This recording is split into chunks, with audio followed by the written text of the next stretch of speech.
Welcome everybody to Both Sides of the Conversation. I'm John Henry, Executive Director. Today is Sunday. So you know what that means? We're going to have another Sunday conversation. And I'm back, y'all. Y'all know I've been gone for the last 2 weeks. Want to give a shout out to my team. They've been holding it down. You know, all of our Both Sides of the Conversation team continue to make sure that things are moving. Even when the bishop is on the road, things are still happening. Conversations is going on. Communities being impacted. So I'm excited about the team that I have and just the amazing community that continues to support, checking in and making sure I'm good. I'm all good, community. We here. Today is a powerful conversation. We talking about some real important topics and conversations that impact our community. We talk about how social issues are affecting Black boys and men in our community. It is a real conversation that's needed to be had. Today, we have a phenomenal panelist. We have some folks with some different backgrounds on different coasts coming in here to talk about this issue. And if my Wi-Fi go out, I got to tell y'all now I'm in a bad spot, but I'm here. My lighting is not that good because I'm not in the studio. But again, we're going to get through this show like we always do. We'll keep pushing through. And this time in Houston has been very good to me. I've been able to make some phenomenal connections. The conference that I was in, which is very impactful. When we talk about financial literacy and we talk about wealth building and legacy leaving to our families, great information. And yes, the bishop will be bringing this back to the community to empower our young people and empower our community on ways that we could be financially free and just doing things a little bit different and creating that mind shift. Because y'all know at both sides of the conversation, we all about changing the narrative, and we're going to do that today. So with that being said, got to introduce my co-host. Co-host, where you been at? You've been holding it down. What's going on? Oh, yeah, it's going down over here at both sides of the conversation. Been holding it down since you've been gone, John. But look, we have been having phenomenal conversations with you and without you. I tell you, the community's been there. So we have things to share today, and I'm looking forward to hearing the different conversations that we're going to have and everyone's perspective on our topic. Man, definitely. I'm excited today. Want to give a huge shout out to the Warriors. The Doves got their win today. I know everybody's excited, so we'll be getting some folks tuning in a little later as everybody's coming off that high of another great win, a great game today. So we are looking forward to that. And I know today there was a couple of minor earthquakes throughout the East Bay. So the Warriors were shaking things up, and Mother Nature, she was shaking up some things today as well. But it sounds like nothing major has taken place. So with that being said, community, we're going to go ahead and get through our community news and announcements, and then we're going to bring up this phenomenal panelist today to tackle this conversation that we're talking about, these issues that impact our Black men and boys in our community. So with that being said, colleagues, you can take off, get through the world news and these events, and let's get into today's conversation. All right. So community, please bear with me. It is springtime. We got allergies, asthma going on. So you may hear me pause to take me a breath, but trust me, we got a lot going on and a lot to say. So just hear this out. 9 teenagers shot at an after-prom party in Texas. Authorities say 9 people were found with gunshot wounds. I mean, an after-prom party in Jasper, Texas on Sunday morning. So awful. These teenagers were 15 to 19 years old at someone's home. No good, no good. You can't even enjoy and celebrate your children graduating from high school. Government Newsom calls on California National Guard to help combat San Francisco's ongoing fentanyl crisis. Yes, Gavin Newsom's involved. He's gotten the CHP, California Highway Patrol, California National Guard, and the San Francisco Police Department, along with the DA of San Francisco, in a partnership to combat this fentanyl crisis, right? So we've had so much going on. Listen to this. So they're going to be having a drug trafficking task force that are going to be enforcing in the key areas, including the Tenderloin. More than 130 people died of a drug overdose in January and February combined in the city. Last year, just over 100 people died of an overdose in the first 2 months. The year before that, 135 people in each of those years. Nearly 650 people died of a drug overdose. This is something else. And if they keep going at this pace, it will be exceeded. Last year, the San Francisco Department of Public Health, they responded to more than 2,200 911 calls, treating overdoses, providing medical and mental health and medications for this addiction. Terrible, terrible, terrible. You know, all these drugs everywhere, but I tell you, this fentanyl is just going above and beyond, taking our people out. Thieves hit a fire-damaged San Francisco apartment 2 days in a row. They stealing at least $10,000 worth of items. I'm talking about the Russian Hill apartment complex already done caught on fire. There was a 2-alarm fire on Wednesday afternoon where there were so many people displaced. So after all of this, you got thieves going in there, ransacking the units and breaking in and just taking folks' stuff. Awful. I mean, folks already are worried. They're displaced. Now their things are being taken. One dead in a 4-car pileup in Oakland. There was one person dead in a 4-car pileup in Oakland. So according to the police department, this crash happened about 2 a.m. on the 2700 block of Telegraph Avenue on Saturday. The responders, they found a 51-year-old man died. Yes, he died, you all. So it's just awful. Death all around us. Suspected DUI crash leaves a person dead and another arrested. This was a single car collision that left the person dead. He was in the Honda Elantra. The Oakland Police Department said shortly after 8:30, there were 2 occupants that had crashed into a light pole near Joaquin Miller Road and Skyline Boulevard in Oakland.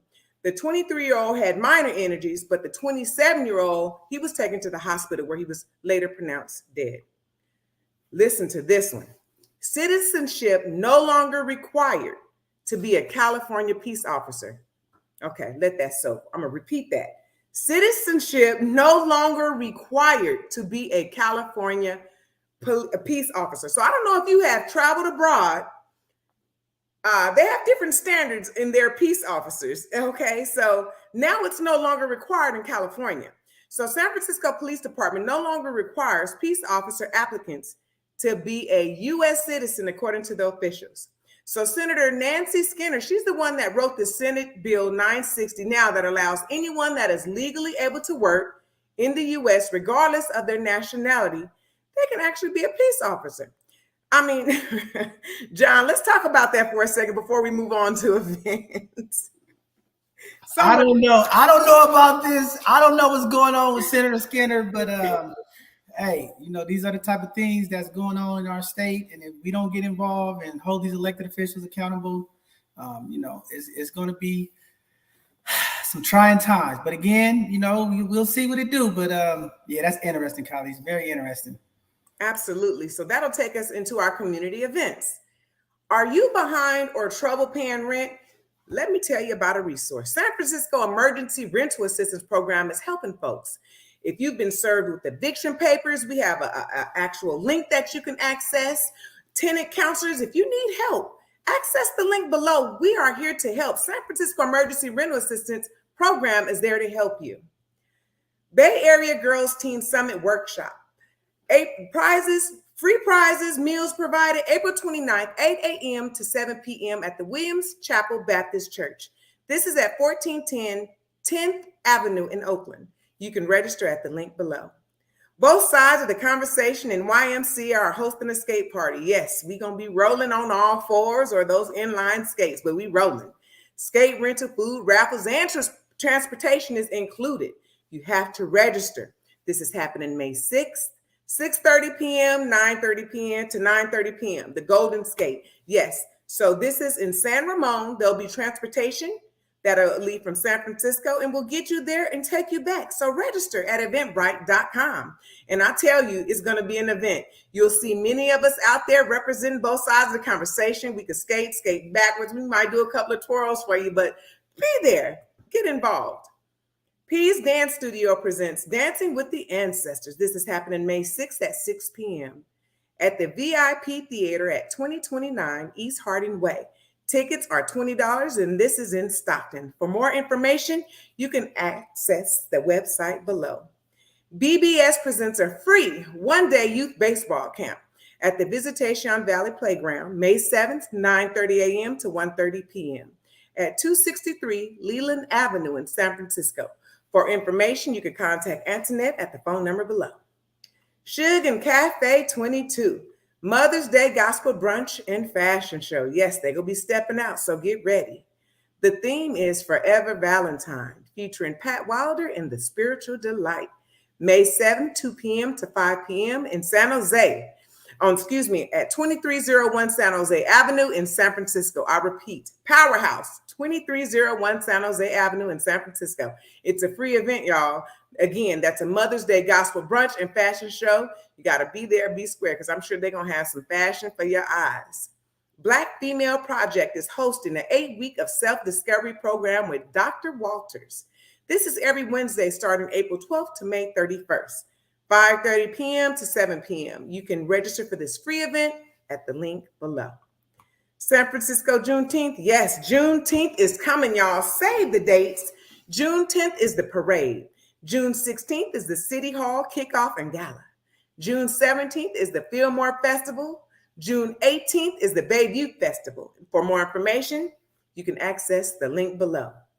Magic Zone 2023 Summer Program, June 12th to August 4th, 8 a.m. to 5:30 p.m. at 1050 McAllister Street. For more information, you have that link below. Youth First and OMI Family Day. There's bounce houses, a 360 machine, bull riding, be careful on that bull riding, food, raffles, bookmobile, and I tell you the Sugar Bears appearance. July 7th, 12 p.m. to 5 p.m. at the Merced Heights Playground at 801 Shield Street in San Francisco. City Kids Creator Con, save the date. This is a free event for creative outlets, art, music, and fashion. July 14th, 11 a.m. to 12:30 p.m. The 200 block of Jones Street. More information will be coming soon.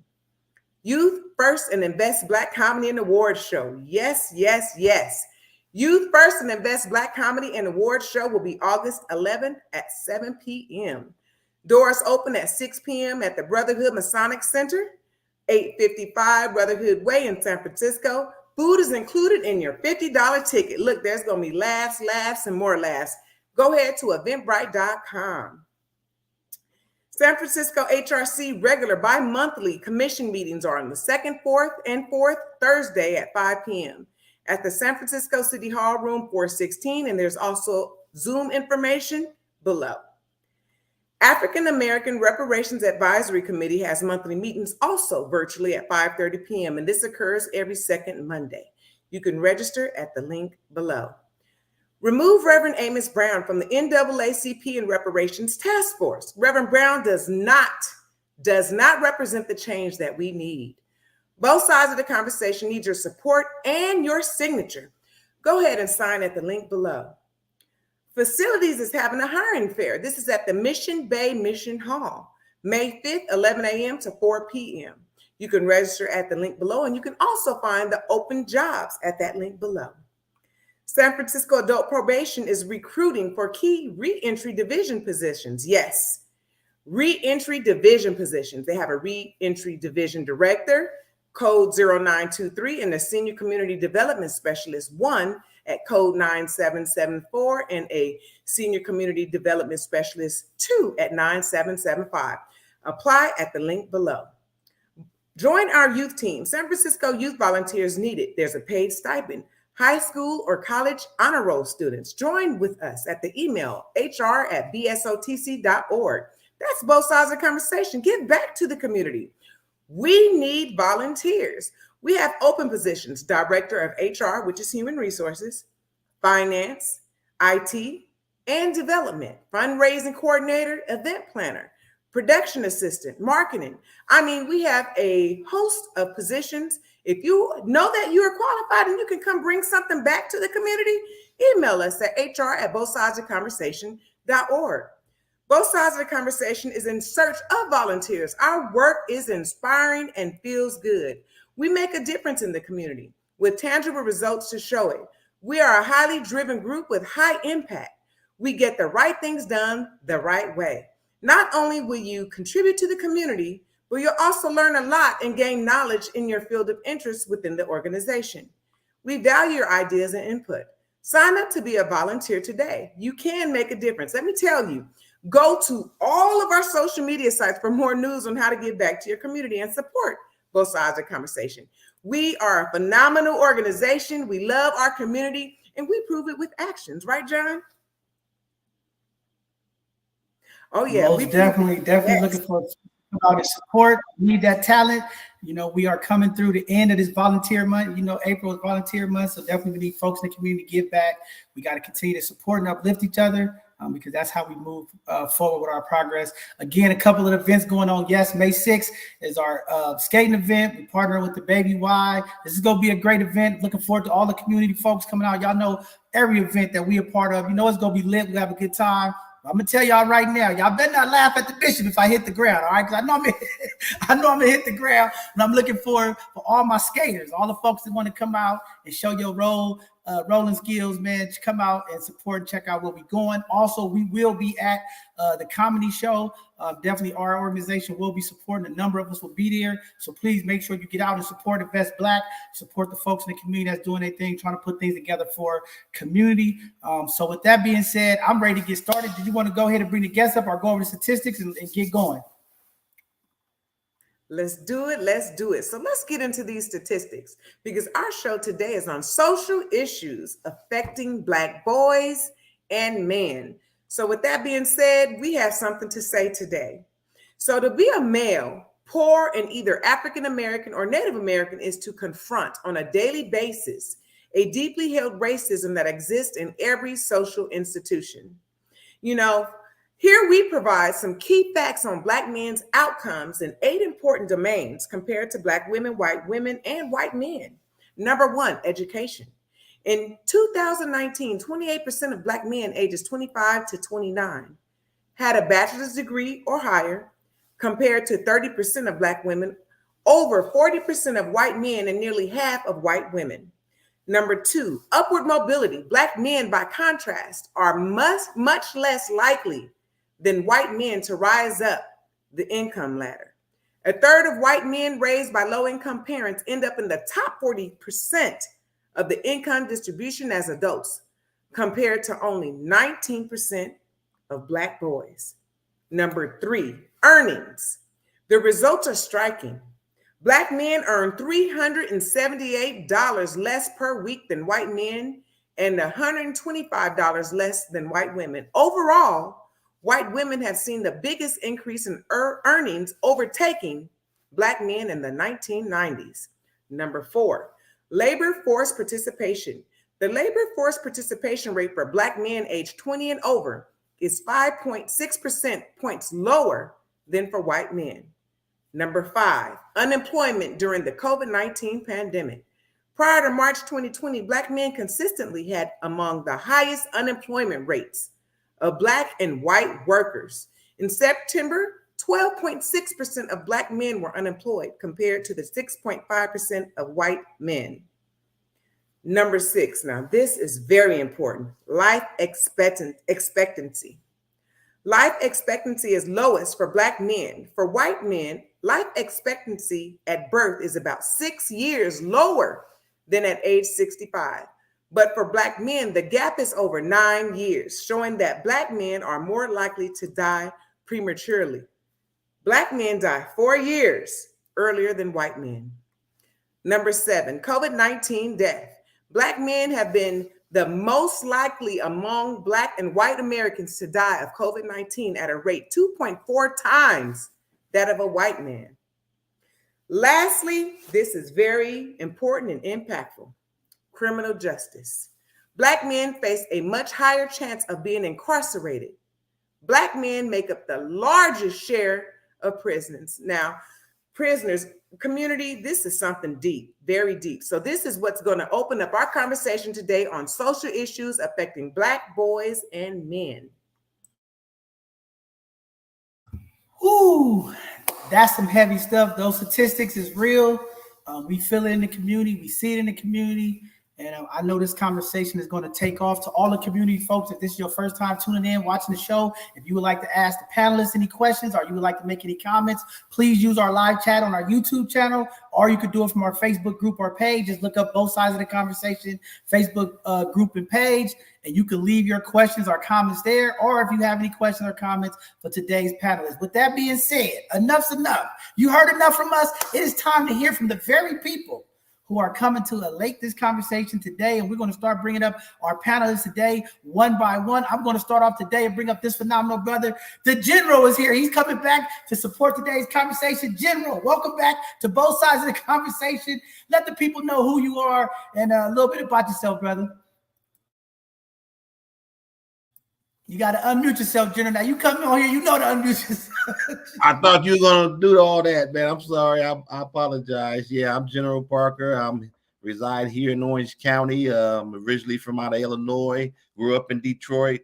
For the last few years, I've been doing criminal justice reform advocacy, dealing with non-custodial parental rights issues and things like that. So just been an advocate and an activist. So Man, definitely. I'm glad you're here. In general, we're going to be talking about some child support and stuff coming up. Last week, some of the lawmakers that we are working with in the coalition were supposed to be here. Something came up and they couldn't make it. But I definitely want to reach out to you for that conversation as well. So we'll be definitely reaching out for you for that. All right, we're going to bring up our next panelist.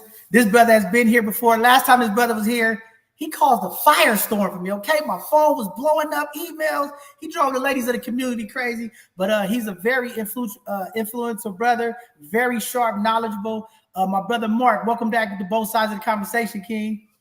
Brother, it's a pleasure to be back. Thank you for the invitation. I guess for those who don't know me, Mark Scott, born and raised Houston, Texas, lived kind of in a few different spots, lived a couple of different lives, was in pastoral ministry for a season of my life. And I believe wisdom is the key. And we need a return to order in a lot of things, but we're going to have to find a way to bring some unity and some harmony back to the picture so we can really move forward. And this subject is honestly, it's very personal as a Black man in America who's almost, I feel like, survived 46 years and still have my mind and my soul and spirit intact, again, and have had issues with the institutions myself in my past. So I know what it's like, and I hope that we could move the conversation in a way that we don't just get stuck at what happened to us or what's happening to us, but how we can use that information to move forward. Man, definitely, brother. Glad you're back here again. And today is going to be a conversation we're moving forward. We're not going to get stuck in the past. We got to identify the past, but we are moving forward because we about pushing our communities forward. With that being said, we're going to bring up our next panelists. These phenomenal couple is here. The Watts is here. Brother Daniel and Takia. How you doing? Welcome being here, brothers and sisters. Good afternoon. Thanks for having us. We're excited to be here tonight. Thank you for inviting me and my wife. I'm Daniel Watts Sr. My wife is Takia Watts. We're born and raised in Oakland, California. Right now, we reside in Stockton, California. I'm an owner of Watts Electrical Services here in Stockton, California. My wife, she has a business that's under construction, Beyond Beauty.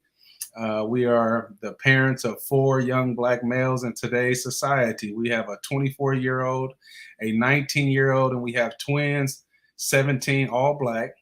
All big and husky, in today's society. So this is a great topic. We are excited that you invited us here.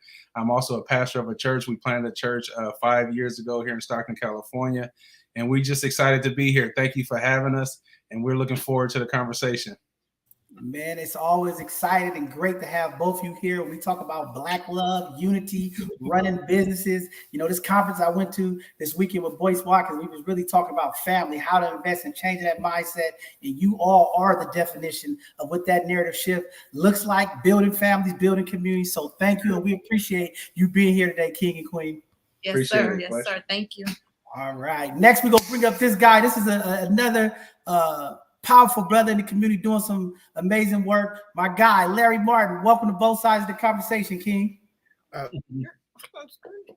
Sunday. You got to unmute yourself, Larry. You got to unmute yourself. Yes. Thank you. Thank you, John Henry. I appreciate the invitation. This is my first time being on your show. And when I seen the issue, it's on my heart, what I'm saying? Because I'm one of the brothers that broke the chain of institutionalism. I got out of prison back in 1988, the summer of 88, and I haven't been back. And I'll be graduating from college next month, So I'm a 16-year resident of San Francisco, and I've been clean from crack cocaine going on 11 years. The list can go on and on, but I'm so happy. It's in my heart to help my brothers and sisters overcome some of the problems and some of the issues that I have recently resolved and solved. You know what I'm saying? So I think it's a responsibility for all of us Black men, once we get in a position, once we experience certain things in life, to help our young brothers and sisters out. So, you know what I'm saying? They need us. You know what I'm saying? Because we live in a wicked world. And it's, like I said, it's our responsibility to help our brothers and sisters, regardless of where they live, regardless of where they from. You know what I'm saying? Because we all in this thing together.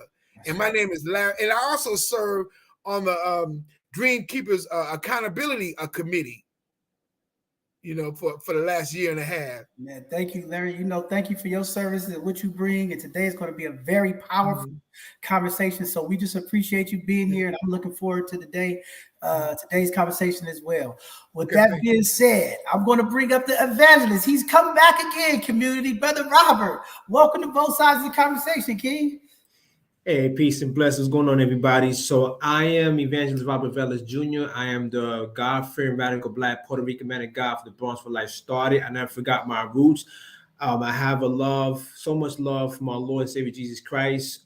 Right now, I'm a counselor that is helping people overcome mental health disorders, substance use addiction, and incarceration, where it's about being unashamed of the gospel, preaching the word, and being real with them to meet them where they're at, as far as having a strong divine connection to know that, you know what, don't let the past dictate your future, but let your past refine you to be more productive than destructive. So I think a lot of what I say is about dropping some honest jewels to them about not allowing society to label you based on what you did in the past, because people do change, but you got to be that change in order to affect change.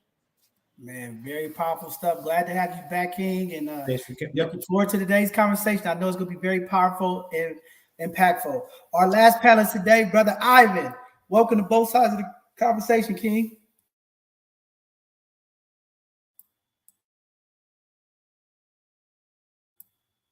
We can't hear you. Go ahead, Ivan.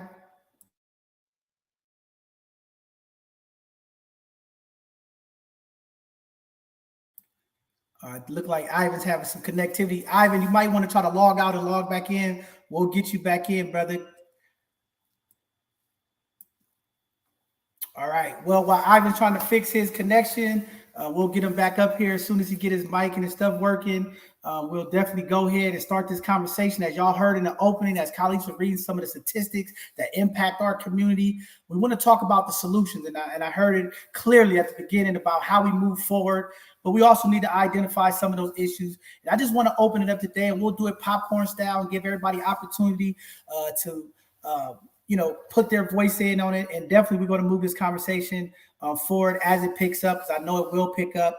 But again, when we look at what's going on in our community, a lot of the social issues, when we look at the systemic racism, when you look at the school system, the racist curriculum, when you look at the prison complex that are sending so many of our young Black brothers and males into the prison system, when you look at the mental health, when you look at the drugs and the things that's impacting community. You heard Khalid say earlier, the number of fentanyl deaths in our community across this country, over 1,500 people dying a day from fentanyl, right? With all of this going on in our community, we look at the domestic violence, when you look at the broken families, when you look at the lack of opportunities, the loss of jobs, the loss of income and wealth in our community, and we look at the Black man and the boys of our community, and we say, how do we overcome this mountain, this hill? How do we continue to invest in our young people? So many of the Black men and boys of our community are dealing with depression, anxiety, suicide ideology, a lot of things. And it's all impacted by these social issues that impact us. So with that being said, I want to open up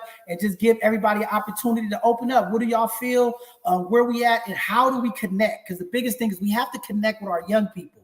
And then we have to connect with our males in the community, because we still have some elders and some older people in our community that haven't dealt with their traumas. They're running away from their traumas.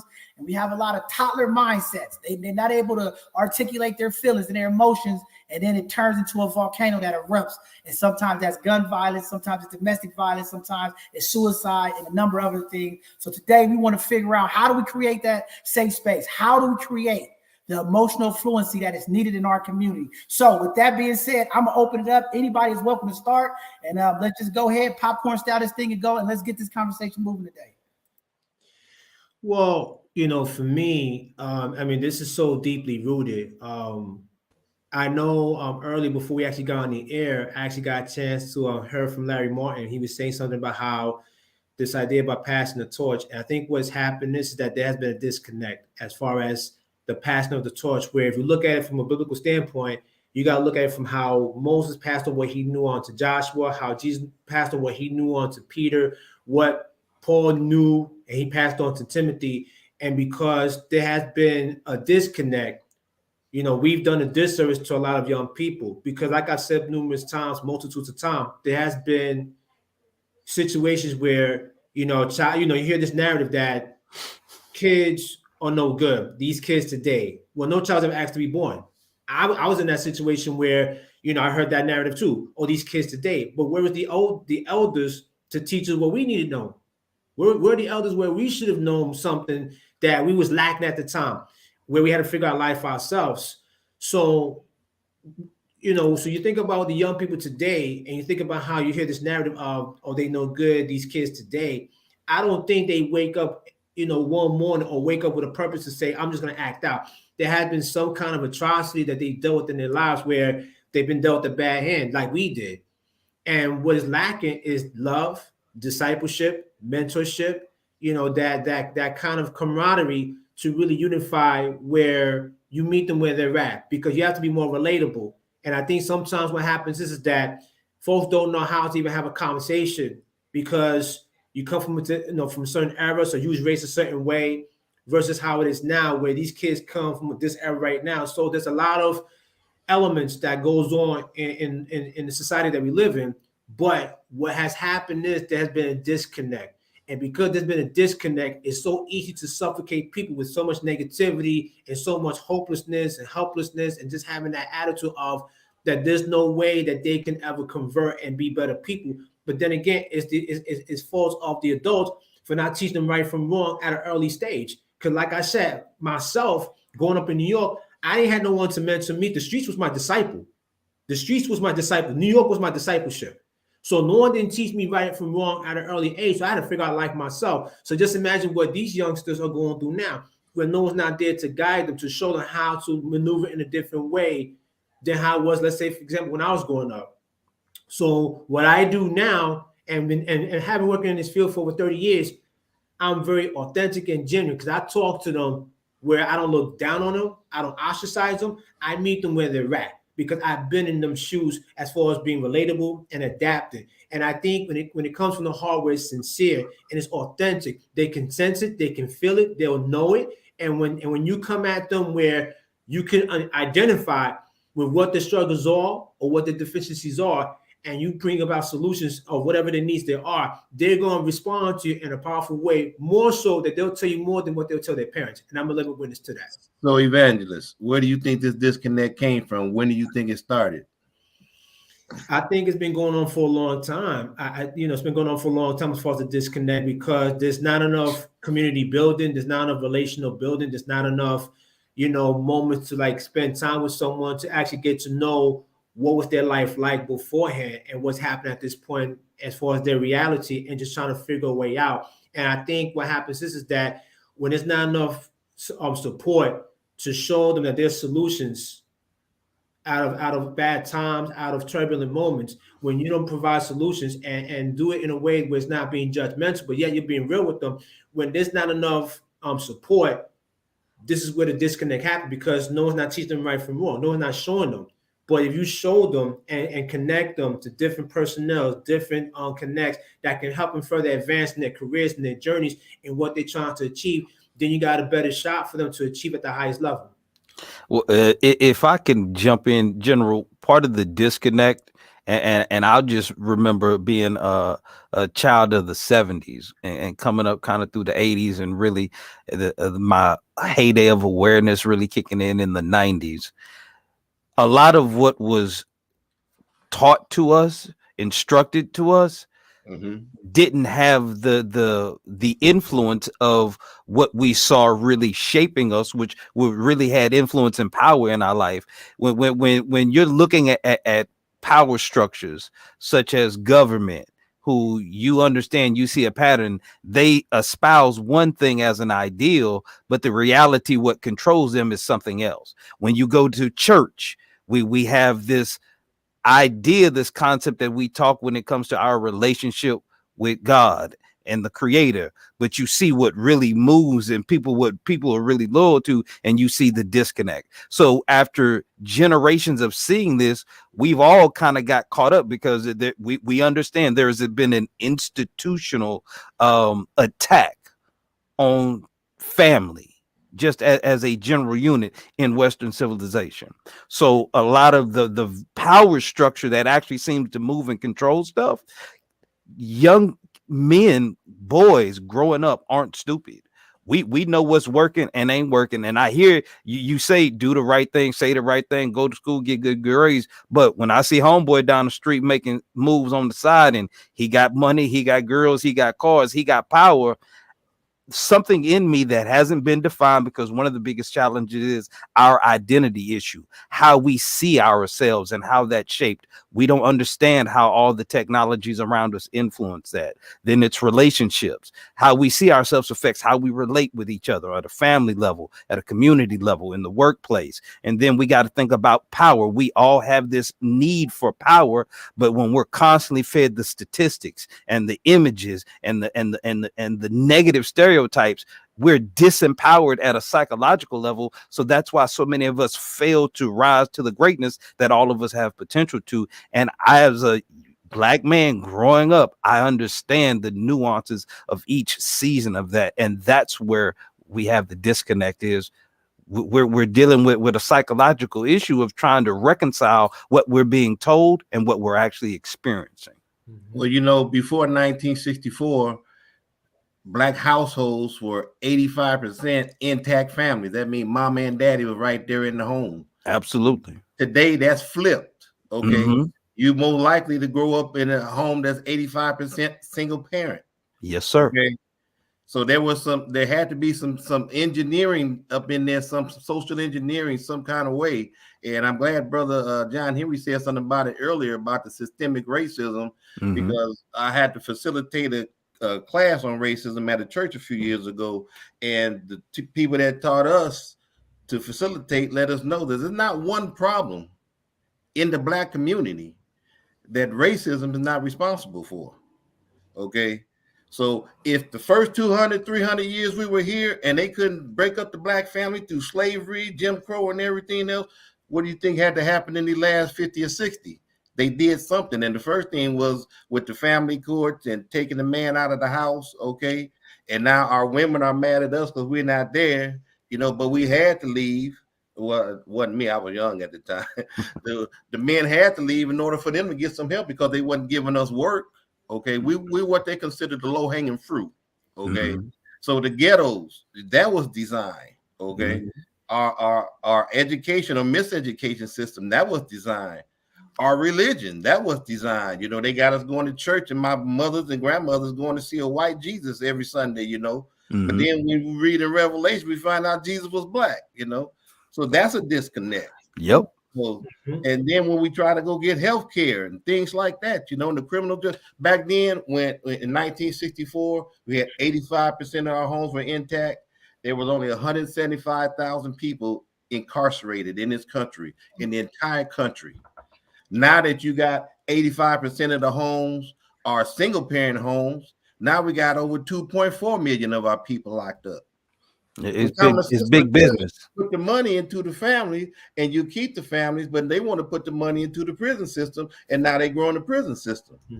Yeah, I mean, you have to understand something too, though. I mean, jail's a big business, and it's about, you know, how we need to minimize our brothers and sisters to not be what they call school to prison pipeline, where, you know, they're not getting the education that they need to have in the environment in schools or where it's needed. They end up going to prison because they know that's where it's going to go to as far as the finances is concerned, as far as where that entity is going to. But it's our job as far as parents, as far as teachers, as far as principals, as far as the community to, you know, be the village to raise our young men and women to be the very best. And when you have this selfish mentality, when you have this mindset of, well, you know, that's not my problem, that's their issue, and you just turn the other cheek in the wrong way, that's unacceptable. But when you have a selfless attitude to say, you know what, we are uniquely different, and we're not better than anybody, we're just uniquely different, but we have something to share that can infuse love, hope, and awareness that, you know what, you know, we've been in these situations where we, you know, the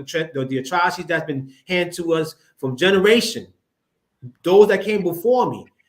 But when we show unity, not just by speaking of unity, but I'm saying as far as demonstrating unity, to know that we are different, but we're unique as far as the different aspects and the different elements of what we've been gifted with, now we have a better chance to override the whole systemic oppression of racism. And it goes more deeply rooted than just systemic racism. We're talking about hatred. So race is not just about, black and white as per se only, because I was living witness to see prejudice where if you're Jamaican, call someone from Trinidad, and there's hatred among that. If you call Puerto Rican, Dominican, Puerto Rican, Cuban, so forth, there's a lot of hatred that's so deeply rooted, and it's just sad. So it goes beyond racism, and what's so lacking right now is love. Love is so key.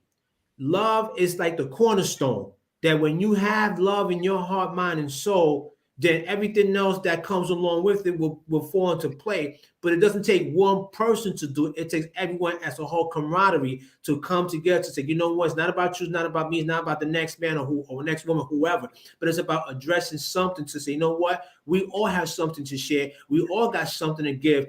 So our mindset has to be, we don't need to compete. If we have to, in other words, if we have the need to compete to be complete, then we're incomplete. So well, Evangelist, I agree with you in some parts, but then I disagree with you in other parts. I'm not a religious man. I'm a spiritual man, but I ain't a religious man. Okay, so all that love stuff, that don't fly with me, because when people going around being hungry, when you got white folks going up in churches and shooting people, for sitting up there praising God, like they did in South Carolina, and then you turn around and you want to forgive him after he done just mowed down 9 of your people sitting up there praising God. That love stuff ain't for me. I'd rather you respect me, okay? Because love can change to tomorrow, but you respect me because of who I am and what I stand for. I know that's going to be in you. So I'd rather you respect me, see? And love ain't going to take away the unemployment. Love ain't going to take away our life expectancy. Love ain't going to help us to get jobs or help our upward mobility or our education. Okay, that's going to take action. And you could talk about talking to these kids all you want to. Okay, but these kids going to sit up there and tell you that I'm probably going to believe more what I see you do than what you tell me to do. Okay.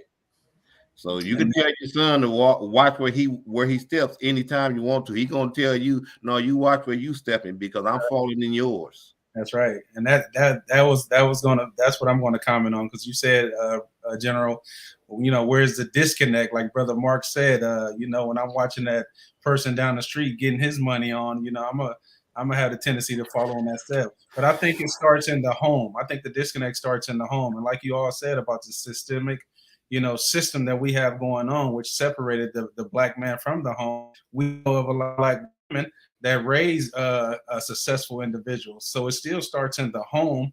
But I think we need to understand that, especially as young black males, not all of them are audio. Some of them are visuals.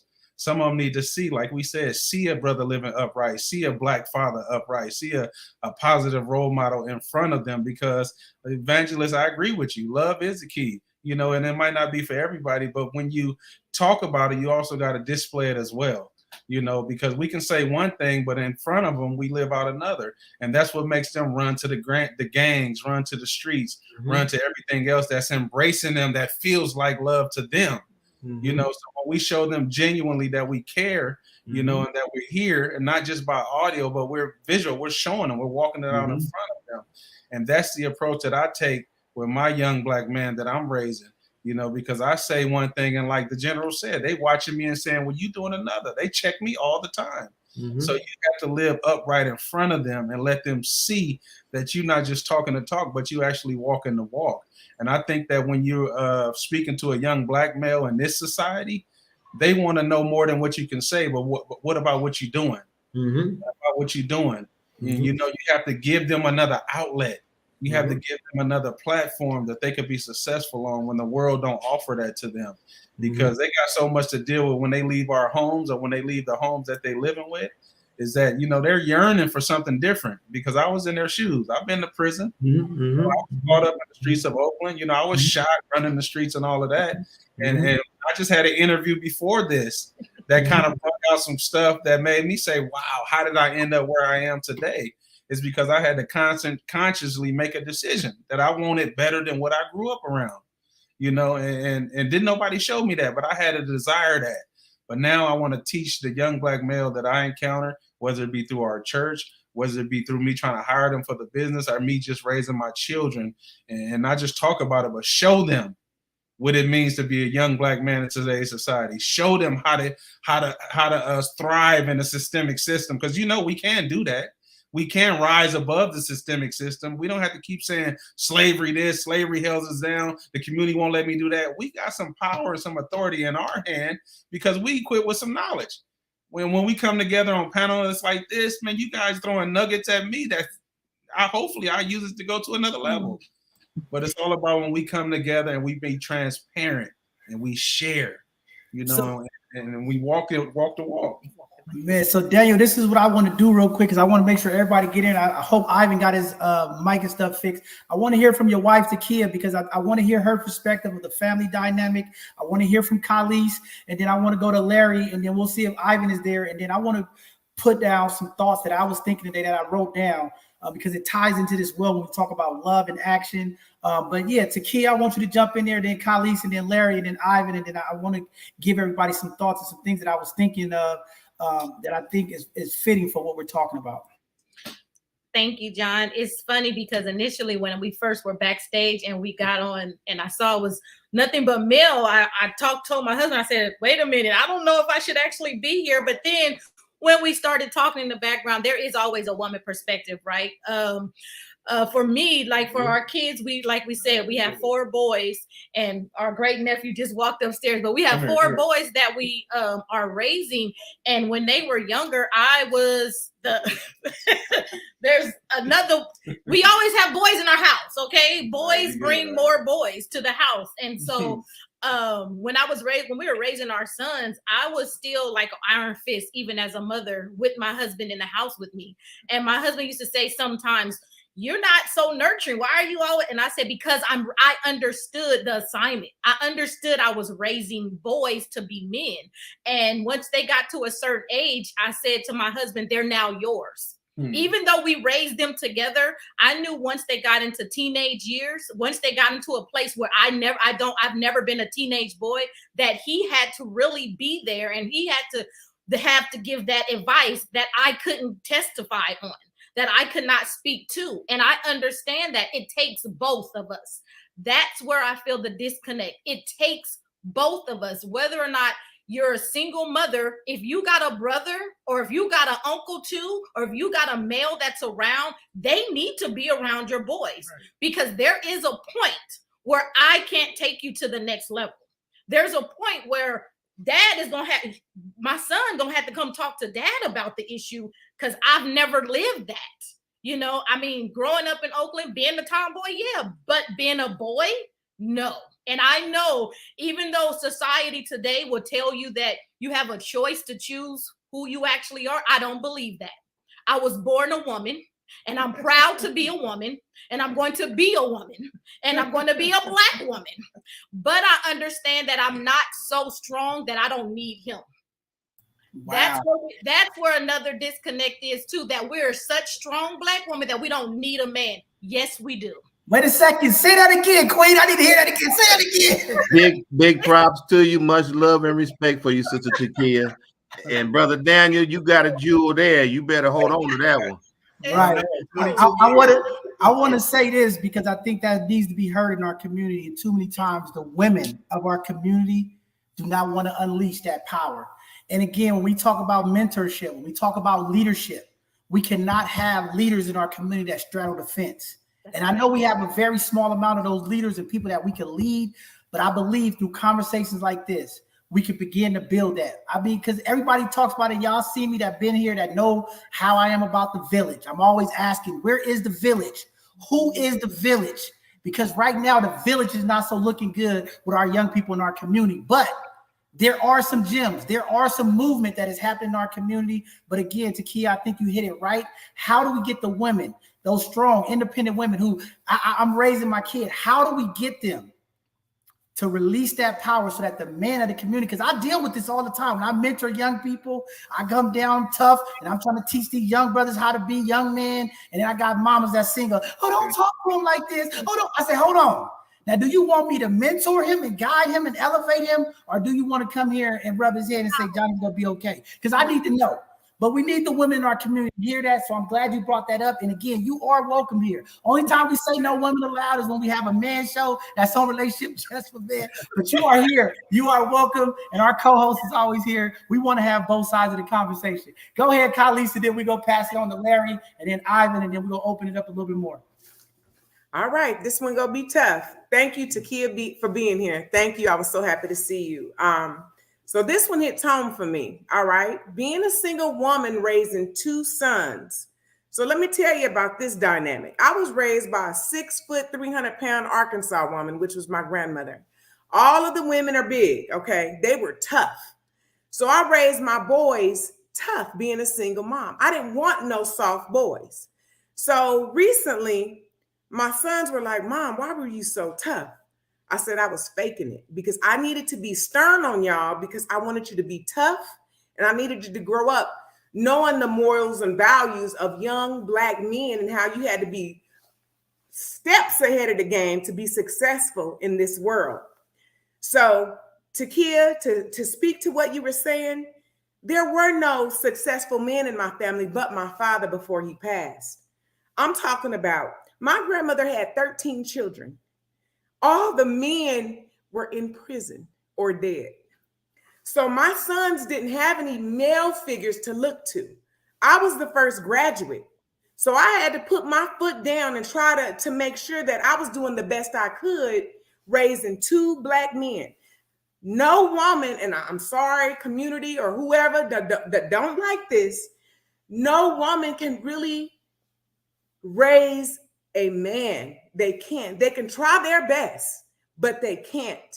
My son recently told me, now I'm talking about, I raised my boys in church. You know, that's the way you go, right? Church, you got to keep them in Sunday school. You got to do all of that. No woman, no single woman can truly raise a Black man. You need that other side to make it equal. The men got to be able to voice their opinions. Men are so used to being shut down as boys, and the households are now led by a bunch of women. I tried my best, but I tell you, my son's City Hall of Fame, Athletic Hall of Fame, I'm talking about scholarships, Oklahoma, Florida. I did my best, but no woman can really raise a Black man. Because no matter how you train them up, they're going to go that way. You just got to make sure that they're able to come back to what you put in them. But my sons didn't have that male role model to look to because my dad was too soft. He was too laid back and chill. He was from West Oakland. He was too chill for them. They were country boys that were raised by me. But this place hits close to home. So I'm going to leave it at that and see how you respond to that part. Man, definitely, Larry. Go ahead and jump in there, Larry. I see Alicia Mayo from Clarity Media is here. Glad to have her. But Larry, go ahead and jump in there. Then Brother Ivan, we'll get you after Larry, and then we'll try to get Alicia up here. All right. Thank you. Thanks everybody for sharing some really good, powerful information. I think we are the hope. I truly believe that we are the reconnection. I believe that there is a disconnect, but I believe as long as we continue to do what we're doing individually, as long as we have that positive energy, because everybody on this panel is doing something good. You see what I'm saying? We are doing something positive and good in our community. So all we have to do is continue to do that, because sometimes when you help yourself, sometimes you can be helping other people, because like the brother Daniel said, people watching us, people watching you, your sons and daughters is watching you, and they're going to do what you do. You know what I'm saying? So I think I'm optimistic about our future. It might look bleak and glim, but I'm optimistic because we've been through a whole lot as a people. We've been through a whole lot as a people, and we are still here.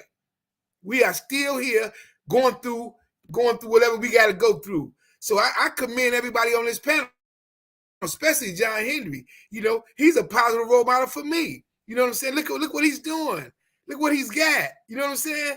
So I think the reconnection is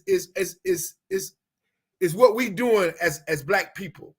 You know what I'm saying? And as far as being a positive role model to the young brothers and sisters that's out there, You know what I'm saying? Because they're going to be looking at us.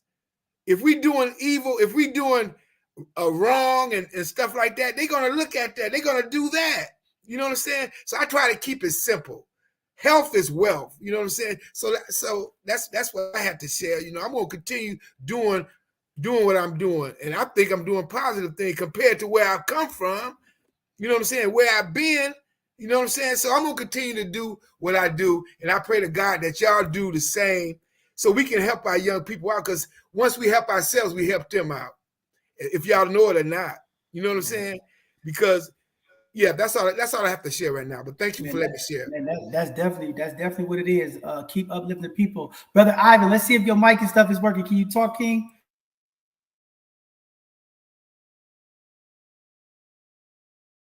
Yeah, we can't hear you. You might have to check your mic. Try to log out and log back in. You might have to exit out and log back in and then check your mic settings, brother.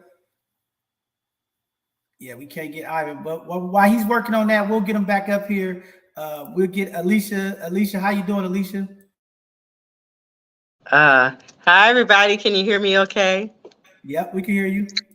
Good. I'm doing good. I'm so blessed on this day to be here on this panel with all of the rest of you and considering all the work that I'm doing and trying to raise my two sons, 23 years old and 18, about to be 18, graduating from high school, my baby, the last one. And, you know, being a 57-year-old mom who is getting ready to reset my life, I'm trying to be an example for my sons. Even though they have a wonderful father, I know my responsibility as a woman to set an example for them about the kind of woman they should aspire to have in their lives. Now, nobody can replace mama, but mama has set a really, really strong, solid foundation, an example of how to live. So I paid my dues. I did the work. I served my grandparents. I served my parents. And then I served myself. And then I served my children, my husband. And now I'm serving the Lord in my last half of my life. Still setting an example of how to live, work, and have a social life, a balance of life, right? They see mama happy at 57, doing some things that mama never imagined I'd be able to do when I was in Double Rock, you know, at 33 Cameron Way on Double Rock and Nichols Way. Doing some things I never imagined myself doing. And no matter how hard times got with the murder of my brother in Betrayal Hill, where I was born, no matter how hard times got with my mother's crack addiction, their grandmother, no matter how hard times got with my father, their grandfather, overdosing to the point where they never met him. No matter how hard times got when mama struggled to pay water and lights, she overcame a lot. Daddy overcame a lot in his own way, but what I did as a mother, coming from where I came from, I made sure that they got a real good picture of the before and after, the then and the now. Wow, very powerful. Oh, go ahead. So extended family is another component that I really think is really important because so many of us have been disconnected in San Francisco. We've had to move and do all of the relocating and been gentrified and all that. But nevertheless, where we're at today separates us. And so we have to not be afraid to build extended community. We have to find new aunties, find new uncles who look like us, who have similar values. Now, we have to be selective in that because we are trying to recreate family. And typically we think that, you know, we do it by the blood, but no, we do it by how we take care of each other. And, you know, you can't speed that process up, creating relationships. But you can be mindful of how you develop relationships, who you develop relationships with, and really look at how you're taking care of each other and how it extends to the children, to the seniors. And when you can create that web of new family, those connective tissues that sustain and keep us whole as a new family, a new Black family, a new Black generation, a new Black way of life, is so powerful. So my effort right now is to connect the diaspora, the African diaspora, because we are not a monolith, we're a megalith. That means that we have to look at our families wherever they are.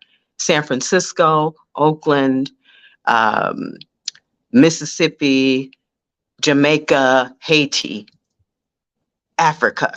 We have to really look at connecting ourselves with our ancestors so that we can pay it forward. We can't go forward unless we know where we've come from, Sankofa.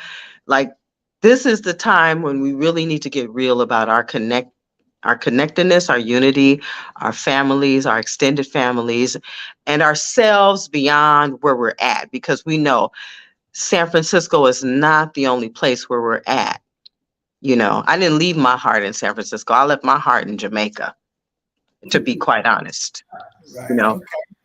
and that goes to my British and my African roots. And then, you know, I can reconnect it. So I had to go back to trace my British and African roots and then go forward again to cross the ocean, land in Virginia, make my way back to Louisiana, Mississippi, and to San Francisco. That connected extended family is crucial at this time because we have nothing else. Thank you for those powerful words. I hear you. Community is everywhere, but we talk about the very Black boys in these United States of America. We got some issues with these social impacts. So I want to kind of focus the conversation back in. There was a couple of things, because y'all know the bishop, my mind is always running. I'm only sleeping 2 hours a night. I'm grinding for the people. I'm trying to make sure that we are impactful. I want to make sure that this conversation continue to elevate, because we have a real issue in our community when it comes to our young brothers and our males in the community. And I want to really highlight some things, because I think one of the things that need to be spoke about, and I heard a couple of folks talking about it earlier. I think Evangelist Robert talked about it. And one of the things that I always want to make sure that I highlight, and I make sure that folks in the community understand when we talk about these definitions and these words and these terms, because I think in the Black community, sometimes we get held onto these slogans. And for everybody, it means different to each person. But for me, I like to make sure that at least I give community a perspective of what I think about when we talk about what our young brothers need in the community. I'm talking about all over these Black communities across the United States. When we talk about a safe space, all right? Because I heard that earlier. We talk about safe space for our young Black boys, a safe space for men to be vulnerable, to be able to speak up, to be able to have their voices lifted and to be validated and to be heard. I just want to run down a couple of things that I thought about, and just a few of the definitions in my perspective that I thought was what this needed in this conversation. So when I talk about a safe place, I'm talking about an environment which a person, a category of people can feel confident, okay, that they will not be exposed to any emotional or physical harm. That's the first thing. We have to, when we say safe, we need our brothers to know nothing physical is going to happen and nothing emotional is going to take place. We already dealing with enough trauma, but I want to make sure I put that out there so community know, because you go to therapists, you go to these community organizations, everybody's talking about a safe space. And let me tell you, all of these spaces aren't that safe. Okay, when you send your kids to boys clubs and different places and there's fights and there's things happening, that's not a safe place. All right, and I need my elders and our folks in the community who runs those places to make sure, if we're creating a space for healing, we're trying to get young brothers and sisters to come to spaces to deal with their emotional traumas, deal with the things that they need to do. We need to make it safe. And that to me is about emotional safety and physical harm not being a part of that equation. All right. When I talk about emotional fluency, all right, I'm talking about, it's the being able to sense and translate effectively, apply the power of your emotions in a healthy manner. Right? Because I think the emotional fluency is very important for our young people. We have to get our young people in a place where they can emotionally challenge themselves, but also emotionally control themselves. And I know my Wi-Fi is getting a little out, so if I get broken up, I apologize. If y'all don't hear it, let me know. But we have to do that, because in our communities, we're talking about the Black communities across this country. we are lacking safe spaces, and we have to be honest with this. We do not have enough safe spaces for young males. Since this show is about young men and adults, we don't have enough safe spaces where they could go and express themselves, release their emotions, all right, and then have the support of other men like this panel to uplift them and make them feel comfortable and let them know that what they're feeling is validated. Because I hear it from the young people. I work with these very young people, and they say, I don't feel validated. People don't take me serious. They're not listening to me. So again, we have to find a way that we can listen without replying. Sometimes as adults, we just want to correct the problem. We want to tell them what we know. Sometimes we have to listen. We just got to listen and let these young brothers express what they're going to and figure out and give them an opportunity to then respond. Now, when I was talking earlier, I wrote this down because I was thinking about what Robert was saying earlier, and I believe the general was talking about love. And I'm agreeing on both sides. I agree the general and I agree Robert. And here's why. I think we do need love. We need compassion in our community. We have to have that. There's so much hatred. There's so much envy. There's so much jealousy. If we don't have love, we have nothing, because love brings comfort. Love brings trust. Love brings understanding. But on the flip side of what the general was saying, when it connects to spirituality and different things, there can be a conflict in there. So I'm agreeing both ways. All right. But when we talk about action, because I heard somebody say that, the action of love, instead of just saying the word love, what are those actions? So when I'm talking to young people, because I mentor these very young people that we're talking about, the ones who are incarcerated, the ones who's holding the guns, the ones who are on the block, I have to let them know when I'm talking about love, what are those steps? Because it's all about action. And the first thing, like I said earlier, was listening. You got to connect with the young people before you correct them. So that starts with by listening to their pain. Even if we as adults say, no, this is not what it is, you got to listen to them, right? And then we have to lead with an open heart. Open heart and open mind is the two things that connect them. So when I'm talking to these young brothers, I'm saying, listen, I'm going to open my heart to your vulnerability, to your testimony, to your truth. If this is your reality, I'm going to stay open. I'm not going to be closed-minded. I'm going to shut you down, but I'm going to stay open. Because I have to have an open heart if I really want to connect to their heart, right? And then the validation part, we have to, when they're expressing how they feeling, we have to validate that. Community parents, you have to validate when your kids are saying, I'm feeling this, I'm going through this. We can't just be like, oh, go to school, it's going to be okay. Because we have a tendency of doing it. I mean, it's just something that we do. But we have to validate their anxiety. We have to validate their depression. We have to validate the very things that they're going through to make sure that they understood and they're reassured that we're listening, our hearts is open, and we understand that. And then lastly, I heard the general say this, or Mark, the encouragement part. How do we encourage our young people? And that's the biggest thing, because the difference between a young man advancing, excelling, elevating is the encouragement of the very people of the village that we talk about that they're around. Now, Brother Watson and Sister Watts, that encouragement is very important in your dynamic, because of your encouragement. Look at the trajectory of your children. So again, as men of the community, if we take away, because these young people are dealing with the repetition, the subconscious mind every day being impacted. And we know if you control the subconscious mind, you control a large part of the decision-making, the processing of information that young people have. When we talk about the young people that we are dealing with now, subconsciously, repetitively, all they hearing is kill. The music that they're listening to, kill, rob, steal. Everything that's coming into that subconscious is negative. So at least we could be the encouraging force to change that dynamic and put at least 20% of their day positive encouragement, those little things. And I remember with my granddaughter, how just me encouraging her for little things that some people say that's nothing.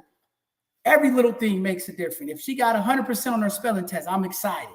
You get what I'm saying? If it's just you went out and did a job today, or you went to go fill out an application, how do we keep the little things? Because I always say those little things evolve into the larger things that really comes out to the final of everything and how we lay it out. So looking at those parts of what I was just writing down, I was thinking, because I'm always processing. I think that's just something that I wanted to put out there in this conversation, because I think it needs to be heard. I think it needs to be addressed.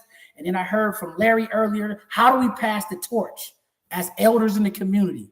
because it is time. And I heard somebody say, well, I don't want to take accountability for it. It wasn't me.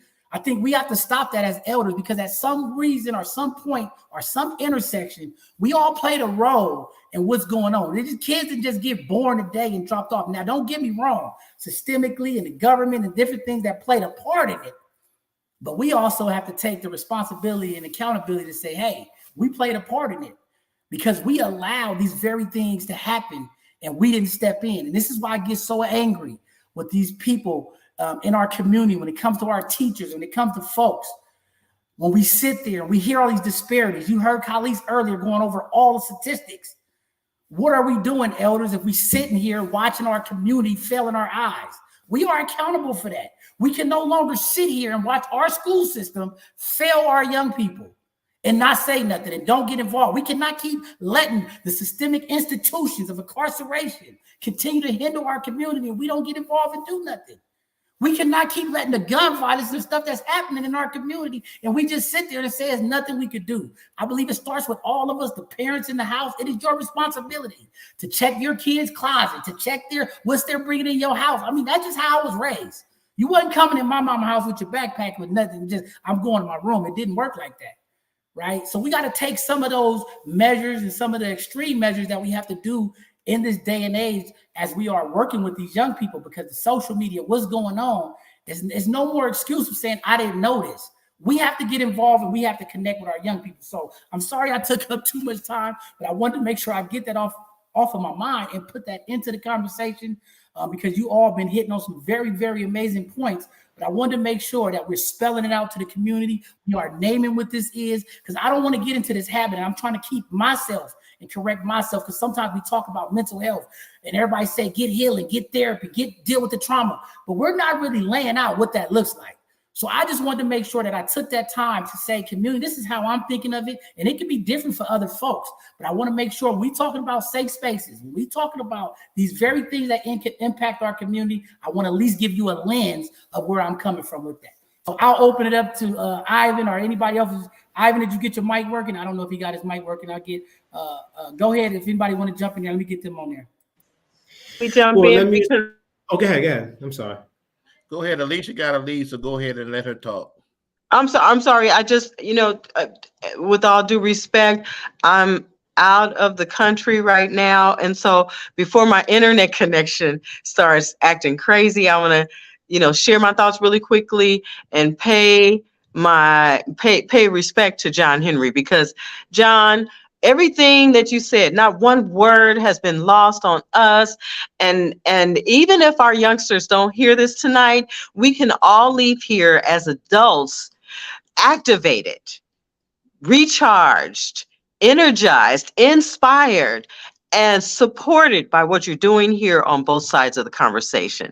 I feel your passion and your energy more than ever. I've been tuning in for at least a year now, but something is happening with you, and I'm honored to be witnessing it. I don't know what tomorrow holds for any of us, but I know right now that what you're doing right now on your platform is so valuable, and more of us can do this. More of us can speak out publicly and not hold our feelings in. We can speak to our families face to face. We can address our elders face to face in a way where we've never done it before, out of respect and all of that. It's important, but at some point we have to understand our roles and where we're at in this time in our lives. We are the elders. We are the elders. We are the elders. Okay. And so it's up to us to take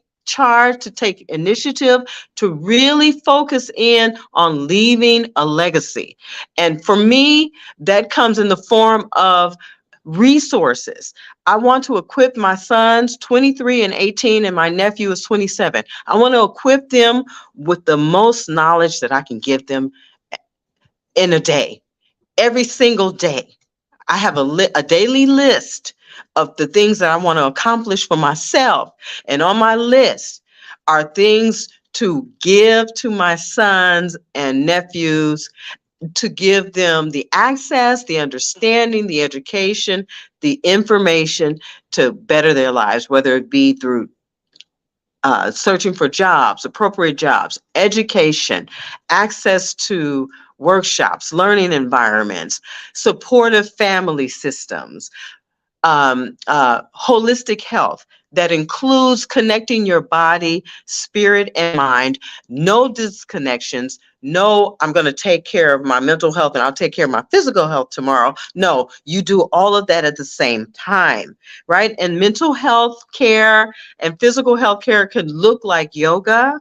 It could also look like physical training. My youngest brother owns a natural body building gym in Hayward, Mike West Fitness. I study yoga. And then music therapy is another form of therapy, right? And so we all love music. Those areas of healthcare should be connected. And then again, like I said, extended family, trusting new family, trusting individuals, building relationships. We cannot survive as human beings without the relationships of others, including my relationship here with you, John, and everybody on the panel.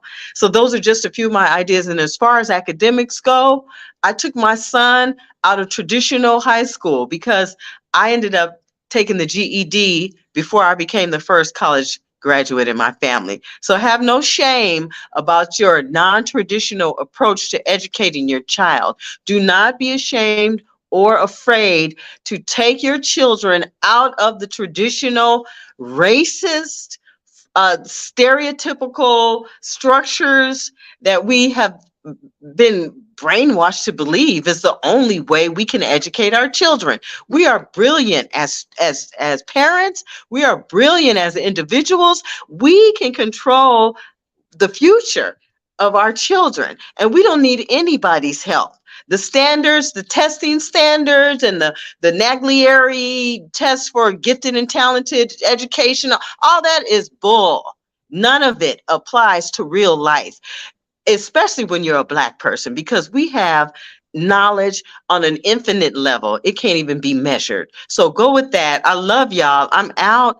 Thank you, John, for the platform. Thank you all for listening. And I love you guys. And remember, there's a broader Black world beyond San Francisco and the Bay Area. Just know that and trust yourselves to explore it and take your children with you. Alicia, I know you got to get out of here. Thank you for coming on here. And I know you're doing a lot of phenomenal things. I know you're doing your self-care time. I know you left your heart in San Francisco. Don't be leaving no hearts in Jamaica, okay? Have a good one. I'll see you, and enjoy your time off, your much needed time off. And we'll see you back when you get back to the States, Queen. Yeah, man. I'm out. Yeah, man. Yeah, man. All right. Brother Ivan, did you get your mic working, brother? Because I want to hear from you, because the Lord's telling me you have a word for the people. Oh, there you go. I can hear you now, brother. Thank you. Good afternoon, everyone. I apologize for all of the technical glitches that I've had, and just know that this is my first time ever doing anything of this sort whatsoever. When I originally decided to, after Sister Angelique asked me to come on, I created a couple bullet points that I was prepared to expound on, but as you know, my microphone went out, my camera did some flipping my picture over, and a whole lot of other things. But in any event, I'm so glad to be here. Peace and blessings to everyone here. I appreciate the platform. I appreciate what these brothers and sisters have had to say regarding these issues, because they are all encompassing. And unfortunately, as a result of a lot of the things that we are talking about, we have a deleterious effect on our family structure, and men being present and men being responsible and accountable, and the teachers and the partners to their wives that they need to be. And so I just am happy to be a part of this discussion. Man, I am glad to have you here, Ivan. I know as we get through the conversation, you have some great gems to drop in there. And we apologize. We know how it is. Anytime we put black folks in space, talking about uplifting black folks, for whatever reason, all the internet carriers start having problems with the Wi-Fi. But we're not going to let the devil stop us, because this conversation is going to happen. We're going to continue to uplift our community. We're going to keep it real in our space, and we're going to get some more of those gems out. So I'm going to open it back up, because I still want to hear back from the General and Mark and Robert, because they had a good dynamic going in here about a few things. But y'all could just tally off what I said about the emotional fluency. I think that's something very important that our community needs to adapt. And just, the emotional intelligence for our young people. When we talk about conflict management and things are happening in society that's impacting our community, how do we build the tools and put up the barriers to make sure that we keep those restrictions out of our community? So I'm open. We're going to keep flowing with this thing, but you already welcome to just go ahead and let's continue to keep the conversation flowing. Go ahead, Mark. Oh, wow. Honestly, when I look at the social issues and kind of where we're at, the word that comes to mind on this podcast is sobering. I agree, like you both, with the evangelist Robert and the general, that there's a harmony, a balance between a need for structure and order that is principle based, that the masculine side of the fathering aspect of having solid men that are stable, that are consistent, that are an example, that they uphold, that has been eroded over the last multiple generations, particularly here in America. And what we're dealing with are traumatized, broken pieces cycling generation after generation.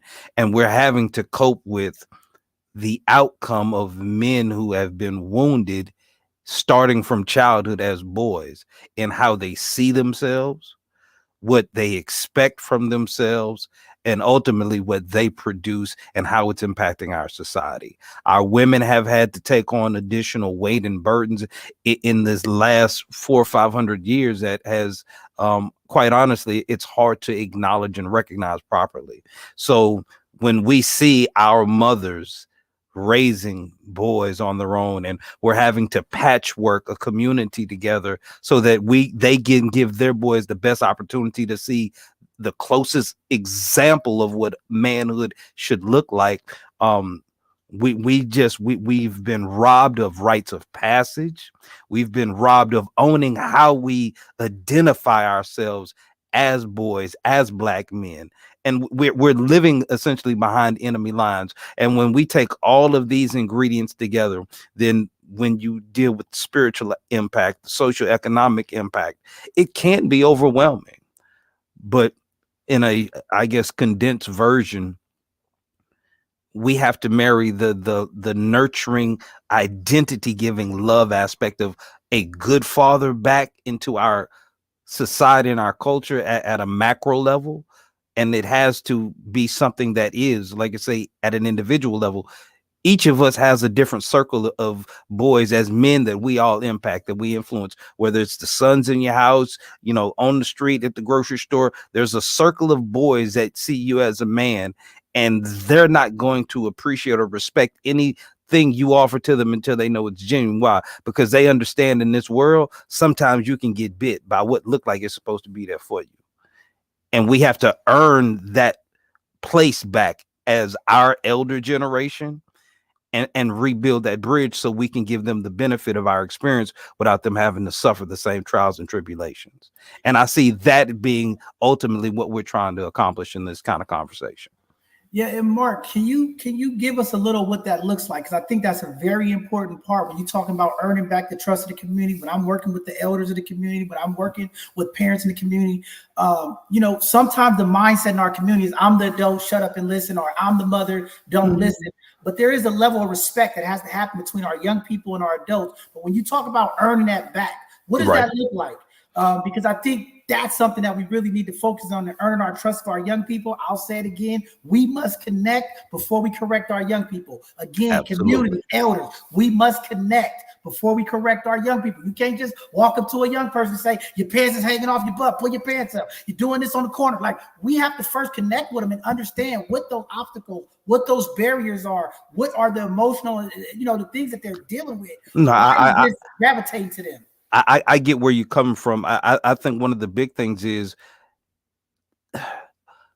because of our generation, the way we grew up, respecting your elders and where children understood when grown folk was talking, you shut up. You didn't talk unless you were invited into it.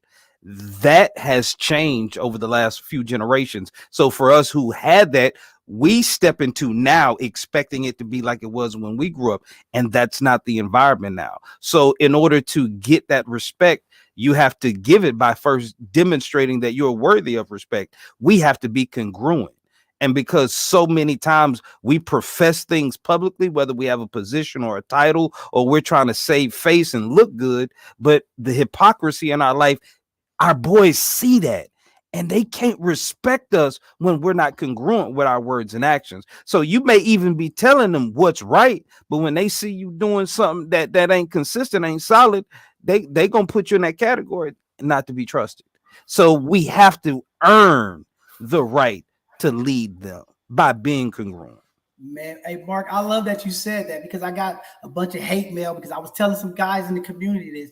People think because they run around with kids, 20, 30 kids, or they call themselves mentors. I said, it doesn't matter how many kids you are running with. Just because you have 20 kids that you involved with or you connect with doesn't mean you are a mentor. And it doesn't mean that you are equipping them with the tools, because what I do is I observe. It's not to criticize, it's not to put another brother down or sister down. But what I'm seeing is we're not equipping the young people with the tools. Okay. See, my idea of mentorship and leadership is demonstrating what's possible, like you said, and I agree with you on that. The other thing is, when I am giving you the tools and the information on how to move, how to make decisions, how to use critical thinking, when I'm not around you, can you make those decisions? Because too many times our adults are with the kids and we telling the kids, stop, don't do this. So long as they got mom and daddy there or somebody from the community, they're doing the right thing. But what are they doing when you're not around? That's when I find out, is there mentorship? Is there leadership? Is this really happening? Okay, because that's what we got to focus on. And when you talk about the respect of what our elders are doing, the mothers are doing, and this is why I always highlight what we do on social media, what we do in community. Mothers, when you are twerking on Instagram, when you are doing the very things that you don't want to see your daughters doing, that is where they lose the respect, because you're telling them, don't do it, don't get on the internet, because there's predators out there watching you, but you're doing this. Fellas, when you're smoking weed on the corner, you're trying to tell the young brothers what's going on, they don't respect you. You get what I'm saying? So that is what we really have to really keep in mind when we're talking about how we lead. And I think also one part that we did add in there, Mark, when we talk about earning respect, one is having a conversation and educating our young people. What is the boundaries of our relationship?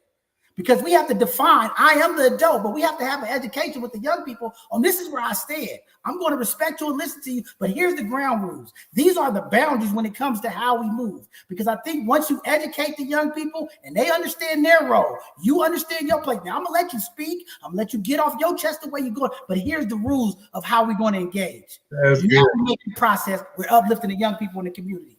Preach, Bishop.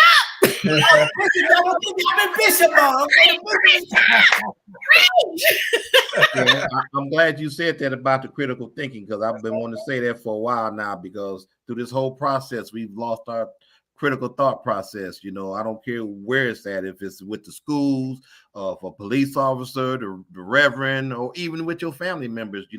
We never asked why. We never had nobody they had to prove what they were telling us, and we just took it for word, and a lot of time that's misled us, whether it's a teacher or whatever. And I think that's how we got to where we at, or somebody saw it on TV. I had an ex-wife tell me one time, talking about, well, she arguing with me about what a white guy told her on the school board, and I'm telling her something different. She like, but why would he lie? I said, well, did you ask yourself, why would I? And I'm your husband. You should have seen the look on her face. But I just wanted to talk about what Sister Alicia was saying earlier, and I do agree when it comes to the education, we do need to start our own schools, because I know the evangelists don't think everything is about race, but I know Jane Elliott. I don't know if y'all know her, but, she did a lot of the blue-eyed, brown-eyed experiment and all that stuff, and she's even talked before, and she said anybody that ain't racist in this country didn't do well in school. So you go to school for them to teach you to be racist and to support white supremacy. So until we have our own schools and teaching our kids our own history and what really is, they're going to grow up to believe everything like that also. And as far as being congruent, Brother Mark, the man those children see is the man that they will be. Okay. So if there ain't no man there, then they don't know how to be a man. And now that they've taken the dad out of the house for the last 50, 60 years, that's 3 generations that's gone. Okay. So how do they teach their kids to be a man when there wasn't no man there for them? So we got to go back to retraining our people, and because some of them just don't know. General, I just want to throw this in there real quick, and I'm passing on. It's going to be short, y'all. I want to throw this in there because this weekend I am in Houston. I went to the Dr. Boyce Watson conference about wealth and things of that nature, and I do have some phenomenal folks that I connected with here while I was there. Sister Vernon and Shaquila, they're going to be coming on our segment, our Hidden Gem segment in the future, but they're homeschooling their children. And I just want Black people in the community to know, and I'm glad Alicia did say that, but here's the deal. We don't have to wait for Black schools to be built. We can start homeschooling our children. We can start doing other alternative methods. But what we have to do is shift the narrative of thinking of how we're going to empower our families. And I need the men out there to listen. It's time to repair. See, for everything that's been harmed, we know the system have removed man out of the home. The system have put laws in place to disenfranchise our family. But I need the men of the community. We have to find out how we're going to step back, because it's our responsibility as men to make the change that needs to happen. How are we, as the leaders, the men of the community? Also, those men, it's the same thing. How are they going to homeschool when they don't believe that they can do it? They're intimidated. Okay. But what I will tell you is we have a page on Facebook called Urban Intellectuals. We got over 1 million followers, and it's all about Black excellence and Black history. And we sell Black history flashcards. We got a Sankofa Club, which teaches our kids, STEM, online, so they can do that. We got the Black Math Genius, so we don't have to go back to the school. See, I don't just talk this stuff, I walk my walk. So they can go there and find out about how to teach their kids, so they don't have to leave this schooling up to the white people. I used to drive from Peoria, Illinois to Chicago every weekend. That's 175 miles each way to go up there to mentor Black kids at the Black Star Project, because they were shooting and killing our kids every weekend, and the schools wasn't doing nothing to educate them. But the brothers passed now, Brother Philip Jackson, and I'm out here now, but those kids appreciated the fact that I was driving 175 miles each way, and their parents appreciated that, So there's another thing I want to say. You can sit up there and talk to the kids and do what you want, but you got to have a genuine concern for them, because the kids don't care what you know till they know how much you care. Okay. You care, and they'll listen to you. Can I say something? Hold on 1 second, Larry. Hold on 1 second, Larry. You could go next. I just want to say this. I'm glad you said that, General, but I do want to uplift for anybody that's interested into the Black homeschooling school. They have a group, and I'll make sure my team get that information, but they're going to be coming on to educate community. I think there is a way we can do it. But I believe in this. I'm seeing some movement. I've been checking out some of the stuff that's going on. And either way, but I agree with you, General. We got to know about the history, but I'm going to remain my stance on this platform. I'm never going to change. Black people, we know too much history and too much Democratic Party. Until we change some of that, we got to step into the future. I keep telling folks, I am not a historian. I respect history. I know what is our past is how we move to the future, but I'm stepping into the future. So the people that I'm marching with, I want to step in the future, because Black folk, we don't have enough time to dwell on what's going on in the past, because if we don't get what's right now. Well, this is the only time I'm going to disagree with you, because we don't know our true history. See, you thinking history just going back to segregation and the civil rights movement in the 50s and 60s. But I'm talking about our history going back 10, 20, 30,000 years, okay? And what is our true history and the history that they've kept from us. And I do know that we got to go forward into the future, but how do you know where you're going if you don't know where you've been? Well, we living in the present day, and I'm not taking away the value. I'm not taking away the value. Find out where you've been to know where you're going. Right.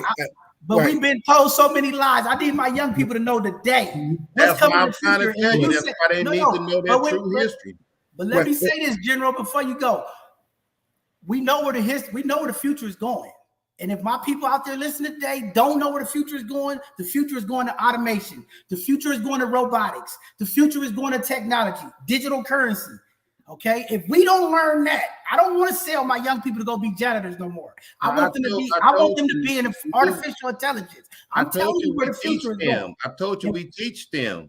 But this is the old saying, and it's always held true. Those who don't remember history are doomed to repeat it.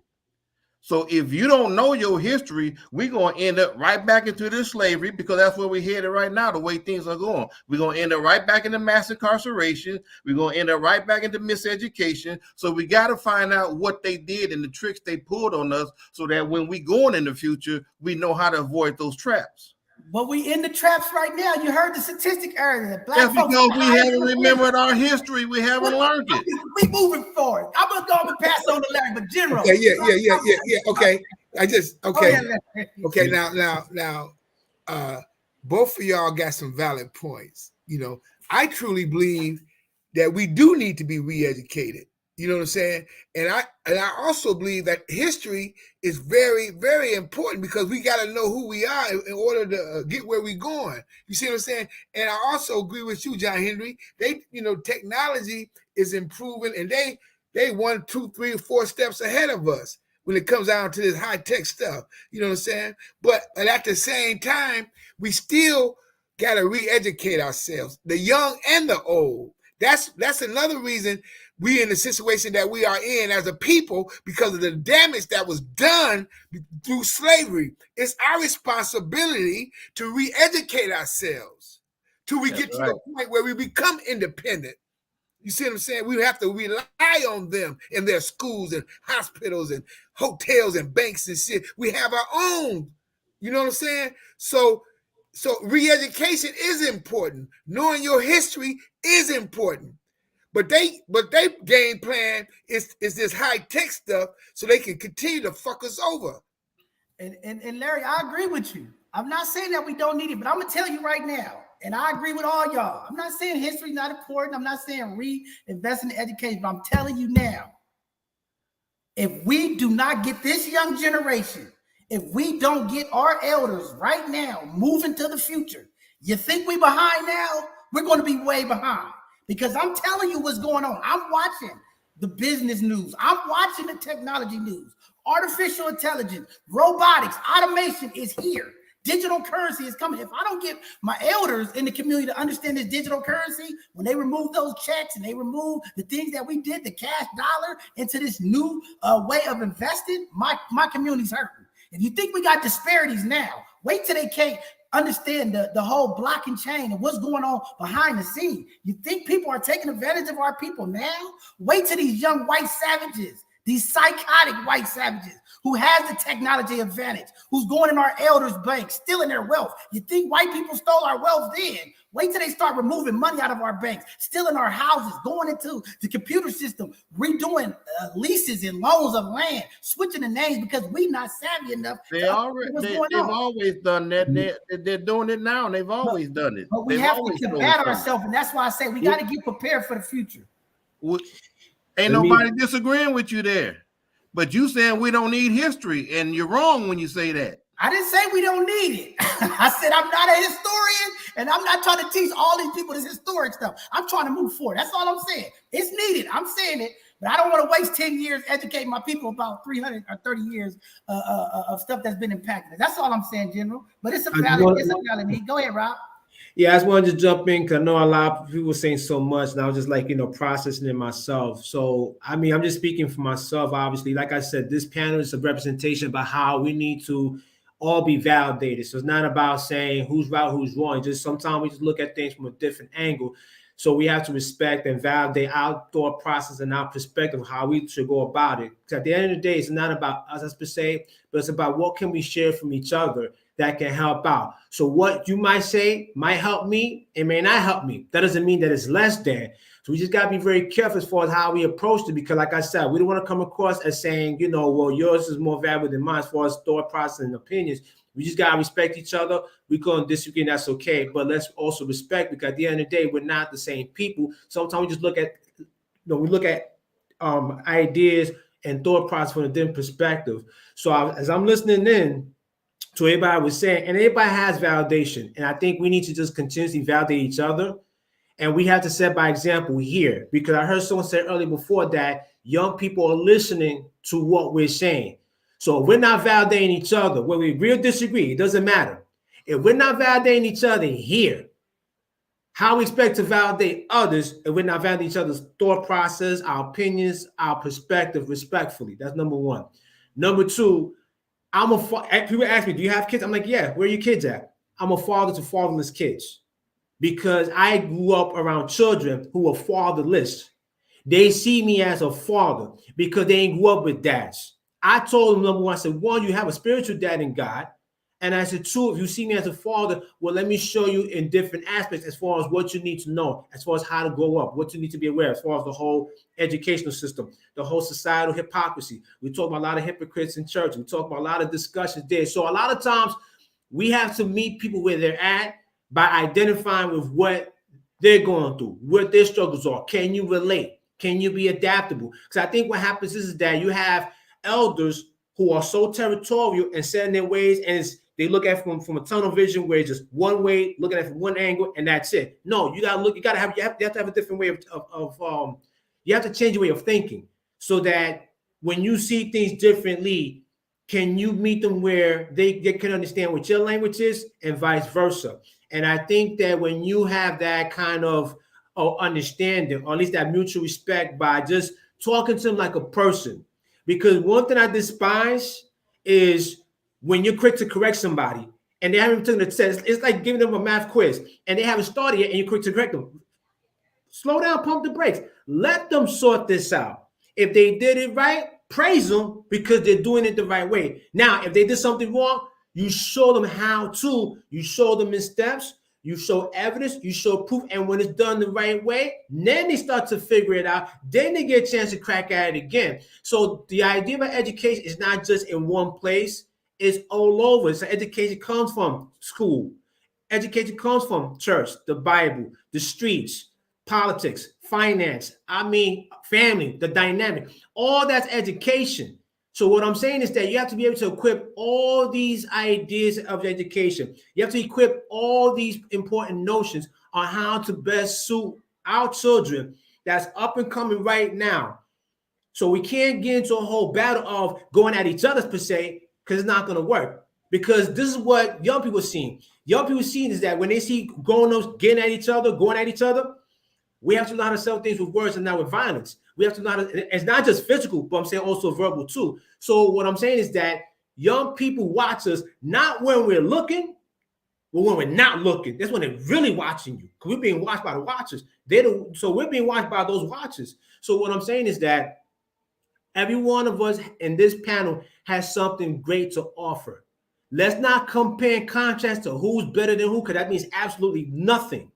But what does matter is that we have something uniquely different and uniquely valuable, that when we share that, it can impact. And in that same process that it impacts, you want to increase more of it to say, hey, I heard from this sister here that talked about this particular subject matter. Let me hear from this brother too, because you can never say that education is enough. You always want to be fed. You always want to be increasing in knowledge and wisdom. And one of the biggest things that's so missing is discernment, right and wrong, good and bad, holy, unholy. You have to discern wise and fools, wisdom and fools. You have to discern all of that. So all that comes into play.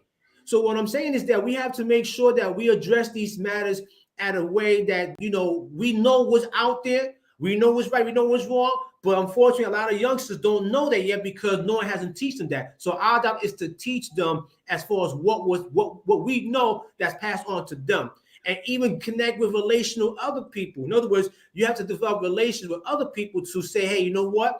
We have this conversation. Let me get your perspective. You build more relationships. You have more better influencers. You have more individuals that can really show more support, can show more perspective, can show a different refresher on different topics. So the idea of what I'm saying in the grand scheme of things, at the end of the day, if we have more of a selfless mindset than a selfish mindset, that's how mountains gets moving. So Evangelist Robert, I'm taking all of that. I'm validating it. But here's my pushback. Okay, because this is both sides of the conversation. And I think what me and the general was doing was healthy debate, because we have to also teach our young people to be able to have a position and respectfully disagree. But again, if anybody out there misheard me, I wasn't saying that it wasn't needed. I wanted to validate that, yes, history is needed. There is a place for this, but there's also a space for our future. And right now we are in the future, okay? I'm with a lot of young people, okay? When I talk to young people, and I know you with a lot of young people, Robert, the young people don't want to hear about Martin Luther King. They don't want to hear about slavery. When I talk to them, I try to tell them, let's do this. They say, John, I don't want to protest no more. What is marching doing for us right now? We marched for George Floyd. They can't even get a bill passed in the city. The young people that I'm dealing with right now, they want action. They like, let's stop spending our black dollars. That's what they're telling me. They don't want to hear. They say, I don't want to hear about this. I need to know right now what we could do to stop what's happening in our community now. Absolutely. So again, respectfully, again, you know, like I said, I'll validate, uplift everybody, because this is what this is about. And again, we will have difference of opinions and difference of agreement, because that's what both sides of the conversation is about. We respect the general perspective. I want y'all to know there's no disrespect in our young people that's watching. They also need to know, as men, as women, as we articulate our viewpoints, that it's okay to have a difference. Everybody has a perspective, but we need to make sure that our young people, again, we tuning in and we're connecting with our young people, because if we want to change the generational trauma, we want to change the generational issues that's impacting our community, we have to start with the young people. So again, I'm coming from a perspective of I'm listening to the young people. When I talk to young people about jobs, you know what they tell me? John, I don't want to be in construction. I don't want to be a janitor. I want to learn coding. I want to learn technology. I want to do what these folks who are making millions of dollars that's in our city at Twitter, at Google. I want to do what they do, because they make a lot of money. So again, how is my community? If we get stuck on the historic trauma, I'm just saying, sometimes history needs to be known, but sometimes we get trapped in that bondage. You get what I'm saying? And when I listen to our elders, they get stuck into their historical traumas. And now we're passing that down to our young people. So I just wanted to put that out there respectfully. And again, you're right. Again, we want to make sure that our young people know how to dialogue. Of course. There you go. And that's the key. Hey, John Henry. Henry, I want to touch on something real quick, because I've been seeing a lot of these comments come up, and they've been coming from sisters. And the only reason I want to bring this up, because Brother Ivan had said something about holding these brothers accountable. But these sisters in here saying some of these women gonna have to start letting these men see their sons and quit keeping them from them and stuff like that. So what about that issue? Because that's really affecting our black men and our black boys. Is not being allowed to be men and fathers to our children. But General Parker, better yet, how about this? Because you just took my talking point. Me too. The number of black single mothers in the U.S. 1990 to 2021, there are about 4.27 million black families in the U.S. as a single mother, which increased from the 3.4 million black families that were single mother back in the 1990s. So yes, I've been paying attention to this chat, because we're talking about fathers that's not in the home, fathers that shouldn't even be in the home. There's a lot going on in the chat. So yes, I also second that. Some should have never been fathers in the first place. Exactly. There we go. Let's talk about it. Let's talk about it, Mark Scott. Talk about it. Now, I actually did a women's conference the first Saturday in January, and it was called Becoming. And there were several steps of the becoming. And the last one was becoming the woman that God intended you to be. We had becoming the wife, becoming the mother. So there are things that we as women have been taught from these other single parent homes, how to be strong black women. And I said for 2023, I was throwing that away, because that strong black woman narrative has basically had us kick the men out, or choosing the wrong men, or not allowing the men being in our sons' lives. We say we have 4 kids, and we do have 4 kids, but our oldest son is my bonus son. It's his son, but he's mine, right? But as a child, when he was a young boy, when he was a little boy, we went through that, where his mom didn't want him around. And me being the stepmom, me being the bonus mom, I actually for some years was the dad, because mom and dad, they couldn't talk. They couldn't conversate. Every time they had conversation, it was a fight. So I had to be the middleman, because in my mind, as the mature black woman, I had to know that it's not the child's fault. It's not the child's fault that he's here. But it's us as the adults. What are we going to do to make sure this child is on the right path and being nurtured and being raised correctly? So women, we were first created. Let's go back. We were first created to be helpmeets. But then when we got out of the wrong place and we got into the wrong lane, and when we got out of that helpmeet and start being the head of the house, that's where disconnect totally got disconnected. And that's where we got to get back to our rightful place. I'm sorry. There is order, and there is order in the home. And my husband is the head of my household. And I'm not weak because of that. Because you can find women that say, oh, you just a weak woman. Girl, no, not at all. But they ain't got no husband. They ain't got no husband. Right. I'm strong, educated, and I'm a wife and know my place. Because there is a right and there is just right and wrong. And once we understand what right and wrong is, then we can train our boys and raise our boys to be the men that they're intended to be. And this is why off the women, and okay, my women out there is going nuts. My phone is getting teched up. Sorry. You pulling us. Don't worry about that. You're pulling us into the relationship conversation. We ain't there yet. I'm going to bring you back for these single women who got all these issues, because part of it have been that, and you hit it right on the head. I mean, that's a big part of the problem. And then we have made the whole relationship, everything, the dynamics, male and female, so transactional. So when you look at child support, when you look at the dynamics of blended families, if we can take the transactional part out of it and really go back to how we operate and function. And I don't want to say traditional, because I try to stay away from tradition, because I'm always like, what is traditional to Black folks in this white racist country? But the things that we need to do as right individuals, because I think it's in our spirit. We know we're doing the right things, and our ugly ways is what keeps us from evolving. And thank you for being that queen and uplifting that, and being the one to put that barrier in between the dysfunction and toxicity that a lot of our women in our community hold, and they wonder why we got these problems. But I'm gonna save you for the relationship conversation. We're going nuts over here. I ain't never scared, Bishop, because the truth is just the truth, and I'm just gonna have to stand on that true foundation. And that's what I always tell my boys as well. If it's something that you stand on, and it goes back to that you saying your healthy conversation. If it's something I stand on and it's a moral and value that I have, you can't take that away from me. And you can't scare it out of me. So and like what you said with tradition is the village. I talk about that all the time. It's the village. No matter if it's a married couple, no matter if it's his uncle or best friend or male, whatever that male entity is, he needs to be there for that male. And I didn't bring the conversation up. The comments brought the conversation up, so I was just. You good, sis. You good. But John Henry, I think if we could just start in all agreeing that Black boys and Black men are an important priority, and we all can just say, even with different perspectives, we all agree on the same thing. We need to do something radically different than what we've been seeing the trend in recent history, if we are going to preserve the honor, the regalness, the power, and the majesty of what it is to be a Black man in our world. Because as the men continue to go missing, we see how it's impacting the generations ahead. If we care at all about anybody after us, then we have to agree that Black boys have to be a priority for us. So we do have to create that safe space, and we have to figure out how do we go through the unlearning, the healing process, so that we can break the cycles and give them a better start as they go forward into the future, because how they need to be able to compete. And there ain't nobody coming to save us.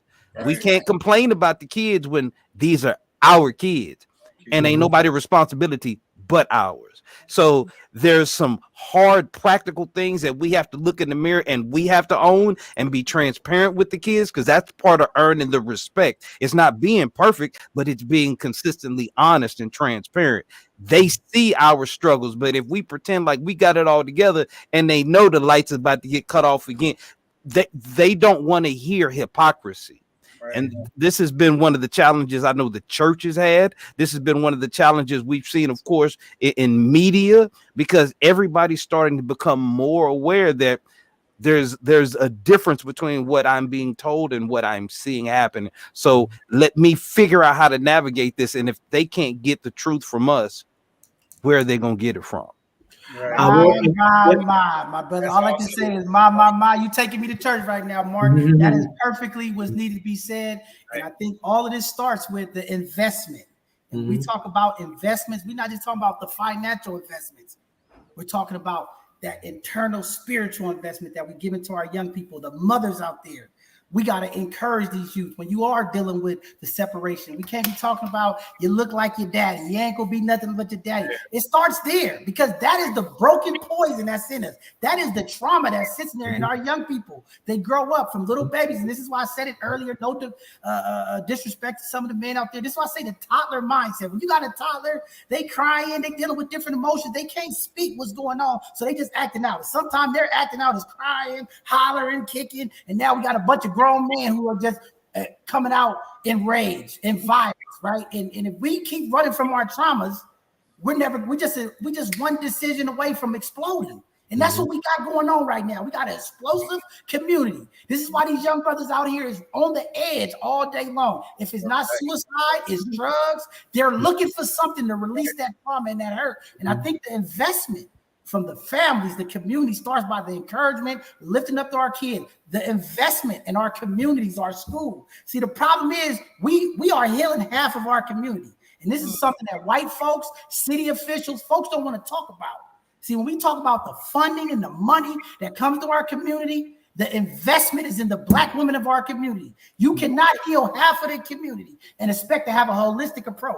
We got to invest in our brothers. We got to get our brothers mental health. We got to give them housing. We got to give them daycare. We got to give them jobs. We got to, offset their income, universal income. Because I'm going to tell you, these systems in place continue to put Black men down. As soon as we try to uplift Black men in our community, you'll find the funding for Black men is gone. But yeah, we got funding for women. We'll give women all the help they need. So there's a holistic approach that's going to have to happen, and it's got to be intentional. If we want to see the violence, the amount of things that are happening to young Black men in our community, the investment that we're going to have to invest in the healing, the mental health, the wellness, the nutrition, the living is going to happen with males in our community. We can, and I'm not saying that our women, please, community, because I know these women be calling me, what you mean? No, our women need it. I'm not taking that away from women. They need the support, they need the services, but we have to invest in the men of our community, and we have to encourage our young people, or we're not going to see the community. Okay, I'm sorry. I don't want us to skip over what we've seen happen here tonight. Bishop in general, I want to highlight y'all conversation. That's what is needed, a healthy conversation. That's what's missing from our young boys today. Your young Black men, they need to see us conversate, intellectually conversate, talk about history, talk about the present, without General saying he gonna come kill you, without Bishop saying I'm gonna come find you. That's what it's about. They need to see more of this. I don't know, Brother Daniel. If I had been there in Oakland like I was yesterday, I might have grabbed him in his collar or something. I don't need no history, but what is very important is the history needs to be told. But we cannot forget about the assignment of today. Bishop, he was on it. The blockchain, all of that, because I pay attention to what's going on in the world, the AI and all of that. Our kids want to know how can they post a YouTube video to make $1 million tomorrow. That's where their mindset is at. So when you're approaching them with an old way of thinking, not saying your way is old way, but we got to bridge the gap. We got to bridge the two. We got to be able to present it to them, let them know about Martin Luther King, and then teach them about what's going on with AI and all of that. They need to be able to see that come from us. We don't want them looking at us saying, you guys are old time. You don't know what you're talking about.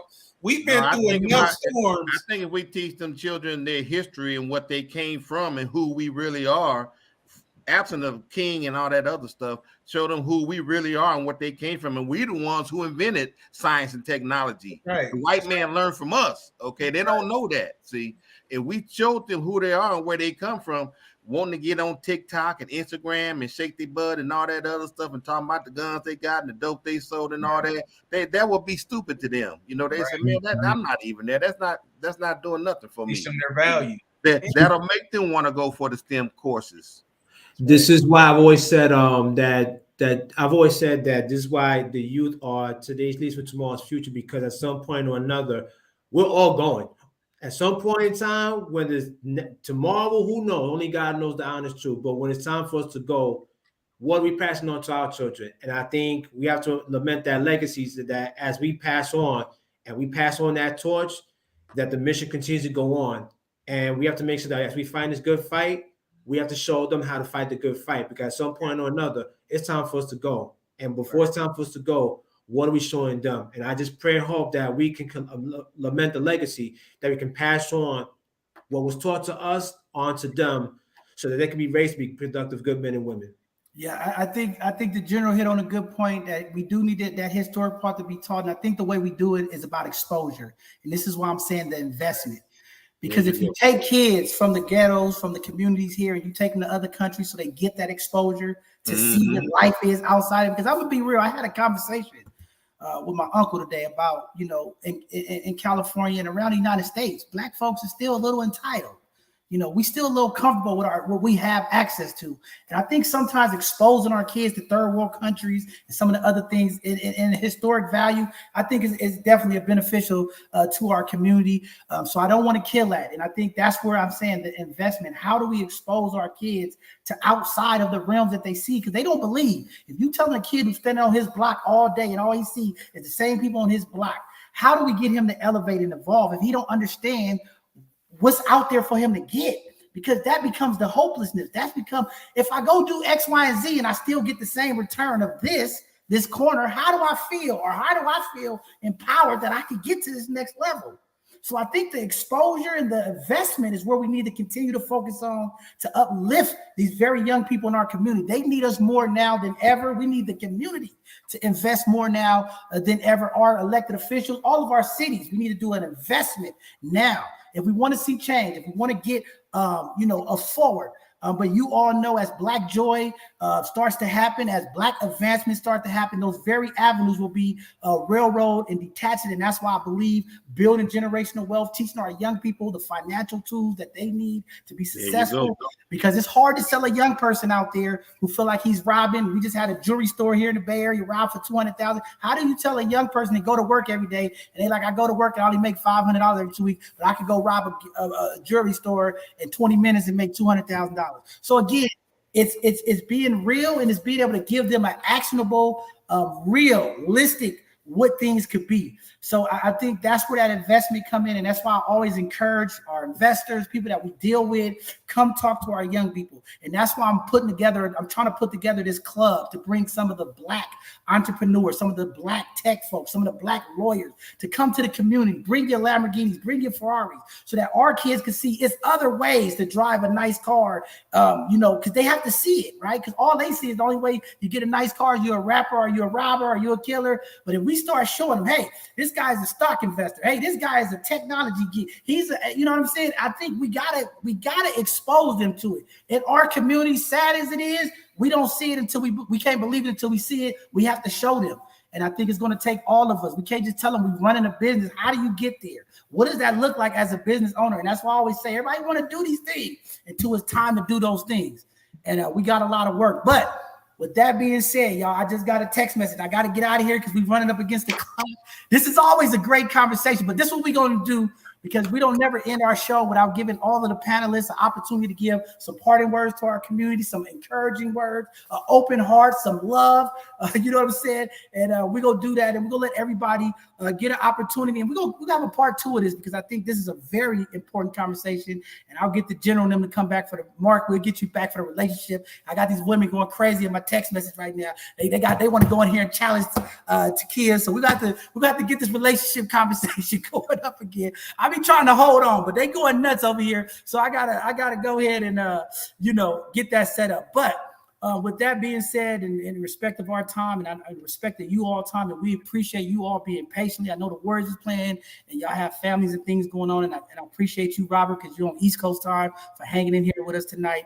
But I want to give everybody an opportunity to give some powerful parting words. I believe in affirmations. I believe the voices. And this is why we say here at both sides of the conversation, we change the narrative with the voices of the people. And today, you guys are changing the narrative. I heard Larry say it. This is how we start. We got to have the conversation. I'm a true believer. Through conversations, healing begins. Anytime you go to a therapist, the first thing they say is, get it off your chest. And this is the space to do it here at both sides of the conversation. So we appreciate you all being here. And we're going to start with the general, and we're going to work around to Ivan, and we'll get everybody, give some parting words to the community so we can get out of here today. This has been powerful, y'all. I'm going to just tell you, I'm moved, and I've been off my show for some time now. So y'all just got the bishop back in motion. Well, hey, Bishop, Brother John Henry, man, it's always a pleasure, man. And next time I'm up in Oakland, man, we got to hook up. But I just want my people out there to know that I love them, especially my black kids, my black elders, okay? And I hate to keep pushing urban intellectuals, but you go there and you find a lot of the things that Brother John Henry is talking about. But what I want to talk to you guys about today is our sisters, okay? Because without you, there is no black men and no black boys, okay? And for us to make it, it's going to take you guys, okay? You're going to have to be the key to this, because there's no health and wellness, mental health and wellness, physical health and wellness without our black women. There's no education without our black women. There's no wealth without our black women. And the fatherlessness, okay, we can erase that, but we can't do it without our black women. So we need you. But you got to be more like Sister Takia, okay? You got to be like her. And none of my ex-wives, okay? But you got to be like her and we make it happen. Man, General, thank you for being here. We always appreciate your knowledge, your wisdom, and just being part of what we're doing. And we really honor and salute you for that. And again, I second that. We want to let all of our black women, our queens, know we uplift you. We support you. You are the reason why we move. We're never going to say that we don't need our women. We definitely need them, but we need them to step in a way that is powerful, encouraging, and love. And like Sister Takia, they understand. So I'm a strong black man. I'm a strong, independent black man, but I need my black woman. So thank you again, General. And we'll be catching up with you in the future here. So just appreciate you, and definitely community, check out Urban Intellectuals. And let's start sharing this information. That's what we try to do here, is connect the community, connect the resources, and let our black folks know there are people out here there are conversations happening, there are resources, and we can do this together. We have to stop saying the barriers. This platform was created for the people. We are the people. So let's go, community. Brother Ivan, give some parting words, some positive words to the community, some affirmations to our young brothers, to our elders, to our queens, however you feel, brother. Go ahead and give something to the people. Uh-oh, we can't hear you, brother. Uh-oh. I don't know what's going on. We can't hear you. Boy, COINTEL must got you, brother. COINTEL got you. Go ahead and try to go out and come back in, and we'll get you before the end. Try to log out and log back in, King. All right, we're going to move up to the phenomenal couple, Daniel and Takia. And before I let y'all speak, I just want to say this, because you are Black excellence. You are what it is to be Black together. And I just want to let you all know, you being here today is very powerful, because these images that we need to see in our community, it starts with couples like you all who've been through it. I don't know if community's seen you guys or seen the Hidden Gem show, but you all have a powerful story. And I just appreciate the support, the unity, the bond that you all have, your tribe, your young people that you uplifted, your investment in the community, your investment in each other. It's just beautiful. So I just don't want to let y'all walk away today and just say, I honor that, I respect that. And we continue to try to uplift this in our community. We know it's a challenge. Ain't nothing easy, but your vulnerability and your openness to publicly display love, Black love, is just powerful. So thank you all for being here today and being a part of this conversation. Bless you, bless you. Excellent, we're not excellent. Perfect, we're not perfect. Is it a work? Is it a fight? Yes, every day. I always say marriage is not for the faint of heart. It takes work. period. It takes work. Right. And we're basically here for it, and we thank God that we have the foundation of God that's carrying us through it. But one main thing you said, John Henry Bishop, is that it's what you said. It's gonna take all of us. Right. It's gonna take the historian. It's gonna take General. It's gonna take you. It's gonna take the married couple. It's gonna take Mark. It's gonna take all of us, because all of us have our own individual strengths. What you can do, I can't do. What I can do, you might not can do. But with all of us coming together, that village. When I first got on this call with Hidden Gems and you said village, I said confirmation, Lord, because we're talking and we're walking the same way. It's going to take that village. Right. It takes all of us. So when I talk about women and being in our lane and knowing our place, I'm not saying that we less than or that we weak, but we standing beside our men as a village so that we can do it together, because I can't do it without him and he can't do it without me. So I'm just grateful again, as always, being able to be on this call. I'm a hope I don't get any death threats or anything coming my way, but no. But I just love everybody, and I just love everybody's perspective. And again, Khalees, she knows she got my number. Whenever y'all want me back, I think me and Mark. Yeah, I think me and him could probably get side by side together, so I'm not mad. But just thank you again, and I appreciate the opportunity. Thank you, Queen. And we're going to hear from the key, but thank you, Queen. You are so appreciated. Don't worry. You should see the amount of death threats I get every day, so it's okay. They can't take us out. They got to take us all out. Bishop, we appreciate it. Thank you for having us, both sides of the conversation. We are grateful that you guys have invited us back. My wife, she's a strong woman. I know what I got, but it takes history. This is history. What we're doing, we set out from the beginning. It has been a challenge. And, we didn't get here overnight. I was an inmate in prison, and she was my girlfriend visiting me before we had kids. And this is what the Lord built up in us. Jail, she didn't meet me in jail, but this is what the Lord built us up to. It didn't happen overnight, but, she's strong. She got to be strong, because me being a strong man, sometimes I get weak, and I need somebody to encourage me and to lift me up. And as you can see, that she's right there by my side, and it makes me better. They say behind every strong man is a strong woman, and that's true. That's a true statement. But it takes me to be in my place and be in my position, in order for her to want to follow me, and be the leader that I can be, in order for her to see that much in me, that she stands strong with boldness. You see, she got boldness.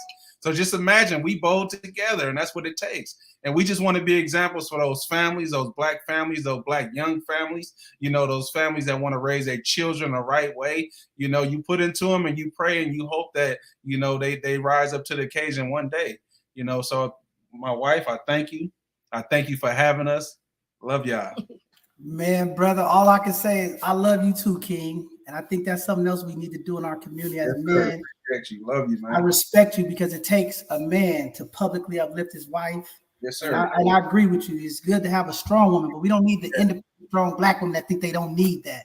And, we just appreciate you, King, because, from your show, you inspired me and making me work with other contractors about how do we elevate our young brothers and get them educated. And I like your approach of really teaching them how to go in people's house, how to deal with these folks that we have to deal with.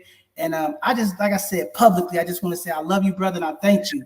Appreciate you. And that you are standing by your queen and doing the things that you need to do, because more men need to see that model than the other models that we have out here. And again, one day at a time, each one teach one. With your leadership, we get 2 more, we get 4 more, we continue to change this. So thank you, King, for being the man that you are, brother. Appreciate you. Love you guys, man.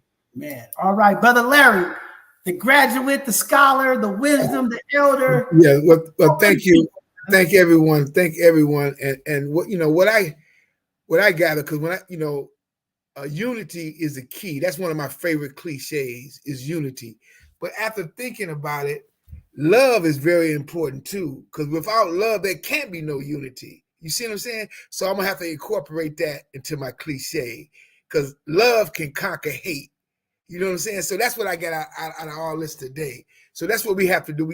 We have to be unified, but at the same time, we have to love ourselves and love our people. My name is Larry, and thanks for letting me share. Man, Larry, thank you for being here. Larry, thank you for your community service. Thank you for for the seats that you hold, the spaces and places that you're in. Thank you for not giving up, being a scholar, going through the process, because I always tell people through the journey, there are things that's going to happen through the journey. But can you get to the destination? And you are a definition of getting to the destination. I want to be there for your graduation, King. So let me know, keep me posted.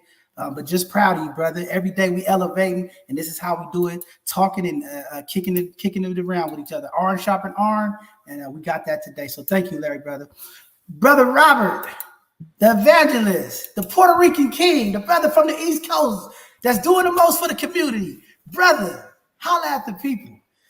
What's up? Once again, I want to give all the honor and glory to Jesus Christ. Couldn't do nothing without him, first and foremost. So want to give all honor and glory to him. I want to thank everyone that that has allowed us to be in this platform during the panel to have this conversation. I'm very gratefully humble and thankful to have this moment to be a voice along with others. And Bible says that to greatest commandments to love the Lord with all your heart, mind, and soul. Then love your neighbor, you love yourself, thy neighbor thyself. We have to love one another, man.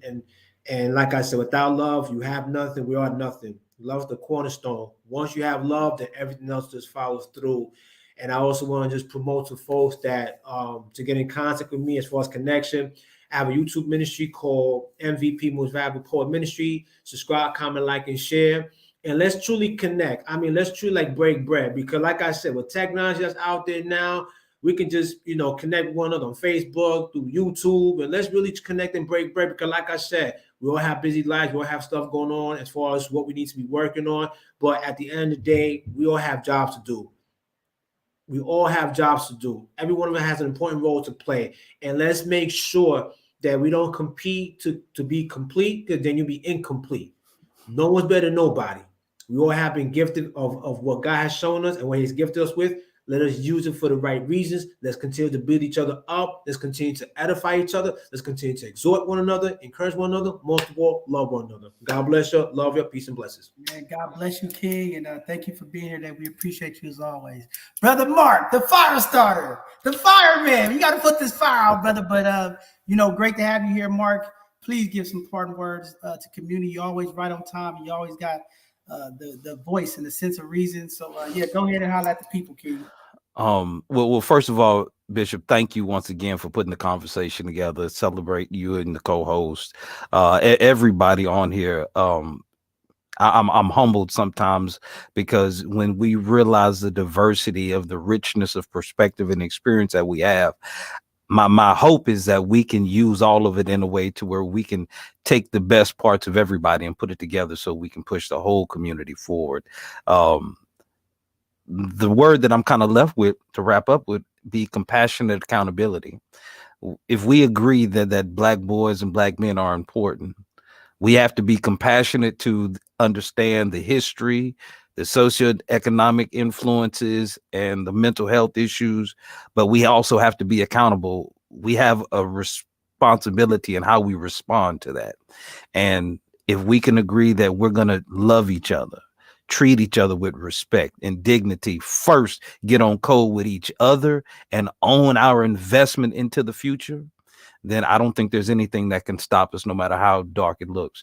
I love being a Black man, and I celebrate the stripes that I have, and my goal and my passion is that I can borrow from the gifts of each and every one of you and help push young boys forward into a respectable Black man, to where they can hold their head high and our women can be proud to stand by us.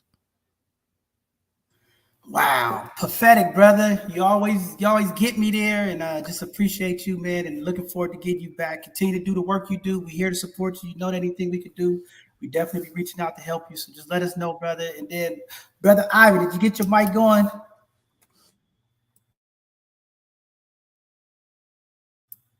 We still can't hear you, brother. I don't know what's going on.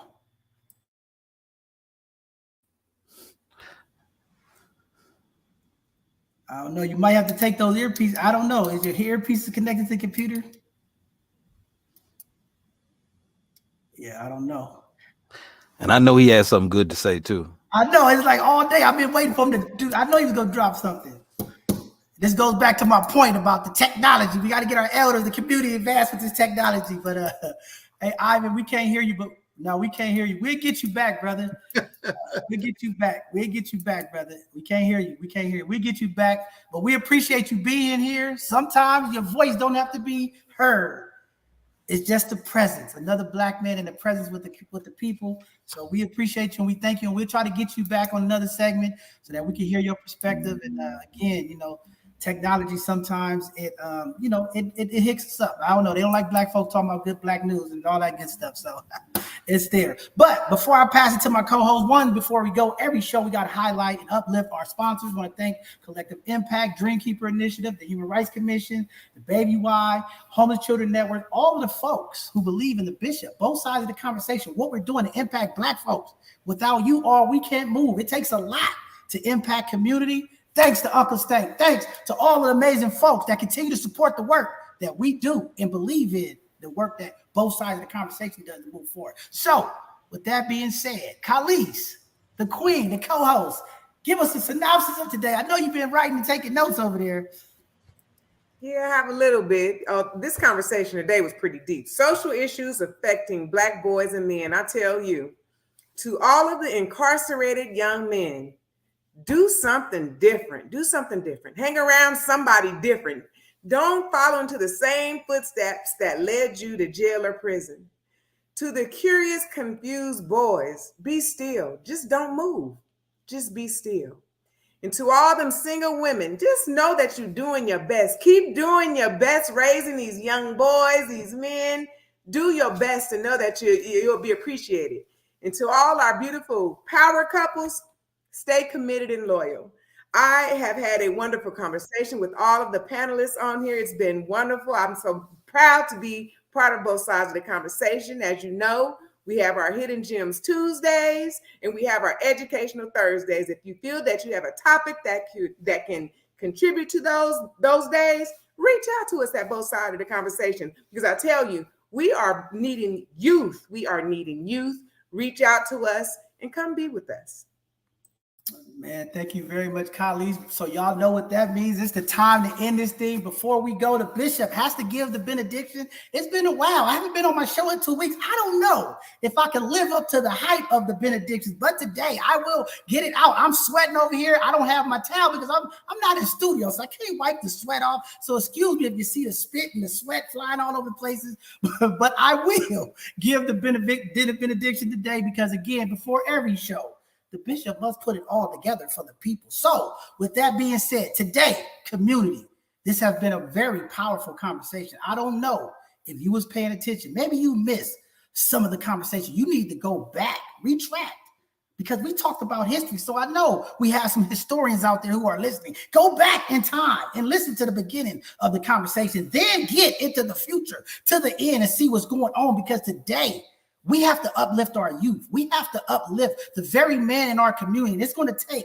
a unison approach. With that being said, we have to make sure we create a safe space for our young people. We must create a safe space for men in our community where there's no physical harm, where there's no emotional trauma, where they can be validated. We can uplift them so that they can feel empowered, so they can feel like the great men that they are. It's going to take the women of the community as well as the brothers of the community to support each other, uplift each other, encourage each other, have an open mind, open heart. Dialogue is what we're talking about. There is a perspective that every person has, but we have to make sure in that perspective, the information is being transformed. The information is being passed along in every race. When there's a relay, the baton continues to pass to the next runner. We are in a race that we are running right now when it comes to the Black males of our community. Young boys need the elders of the community. Young boys need their fathers. Young boys need community leaders and positive role models to impact their life, pour love into them. I heard love a number of times today. We need love. We need peace. We need harmony. We need unity back into our community. The village approach starts with us all. We must build that village. It's going to take us all. The emotional fluency, the emotional intelligence. We have to get this. We have to understand community. We have to be able to effectively communicate when we are going through things. There's too many toddlers in our community. We need young boys and men who can speak what they're going through. And we need community to listen. God gives us 2 ears and 1 mouth for a reason. Let's listen twice as more than we speak. Be patient, kings. Young brothers know There is an opportunity. Do not fear the unknown, because what you can't see doesn't mean you can achieve. We are here to encourage you and uplift you. We're going to do that by validating your very call to action. We're going to do that by listening. We're going to do that by opening up our heart. We're going to display greatness, and that starts with leadership. We're not going to straddle the fence, young brothers. We're going to hold you accountable, but we're going to give you the right tools in your toolbox to be successful. That's what it's all about. When we talk about mental health, it's got to start with you. You have to be open to understanding that something is going on, that trauma, that pain, that hurt, that PTSD, the loss of your father, the loved ones. You got to talk about it. This is the time. We're opening space for you to release all of that to the people. We have some elders here who are willing to listen. Pick up the phone. Young people, pick up the phone. Listen to the elders. Listen to the role models. Listen to the ones you trust. Community elders, we must connect before we correct. Elders, we must connect before we correct. If we want to move this forward, we're going to have to do that. We're going to have to pass the baton and make sure that the race continues. It's not about ego. It's not about power. It's about equipping the next generation to take the lead. And in this lead, we have to get advanced and we have to get ready. Artificial intelligence, robotics. There's a number of areas that we must conquer as people. But first, young brothers, we have to heal the trauma, because if we don't heal, the volcano will explode. With that being said, that is the benediction. This Tuesday is our next live show. We'll see y'all Tuesday at 7 o'clock for our next Hidden Gem segment, where we will continue to uplift the Black and brown businesses, the community leaders, and organizations that are doing positive things to impact. And we got a special segment this Tuesday. We got some phenomenal sisters coming on. For all the ladies out there that want to get cute, check out some of the folks that's going to be coming on this weekend. It's going to be phenomenal. And then this Thursday, we'll have another educational Thursday. Every Thursday, we are trying to intentionally make sure that our community gets the information, the awareness, the education. So again, we're looking forward to that. If that is you out there as well, maybe you have a PowerPoint presentation. Maybe you have a historic moment. Maybe you have something that you want to educate your people about. Put that PowerPoint together and reach out to us so that we can uplift what you're doing to help educate and push our community forward. And then next Sunday, we'll have our Sunday conversation. It'll just be me. Khalees is going out of town, so y'all got to deal with the bishop all week next week, but we'll hold it down, and we'll be making sure that we do. And community, continue to pray for the bishop. Don't think I'm never too good for the prayers. As I'm traveling back home, I need everybody to give me some prayers and uplift me and keep my spirit going, because I'm excited.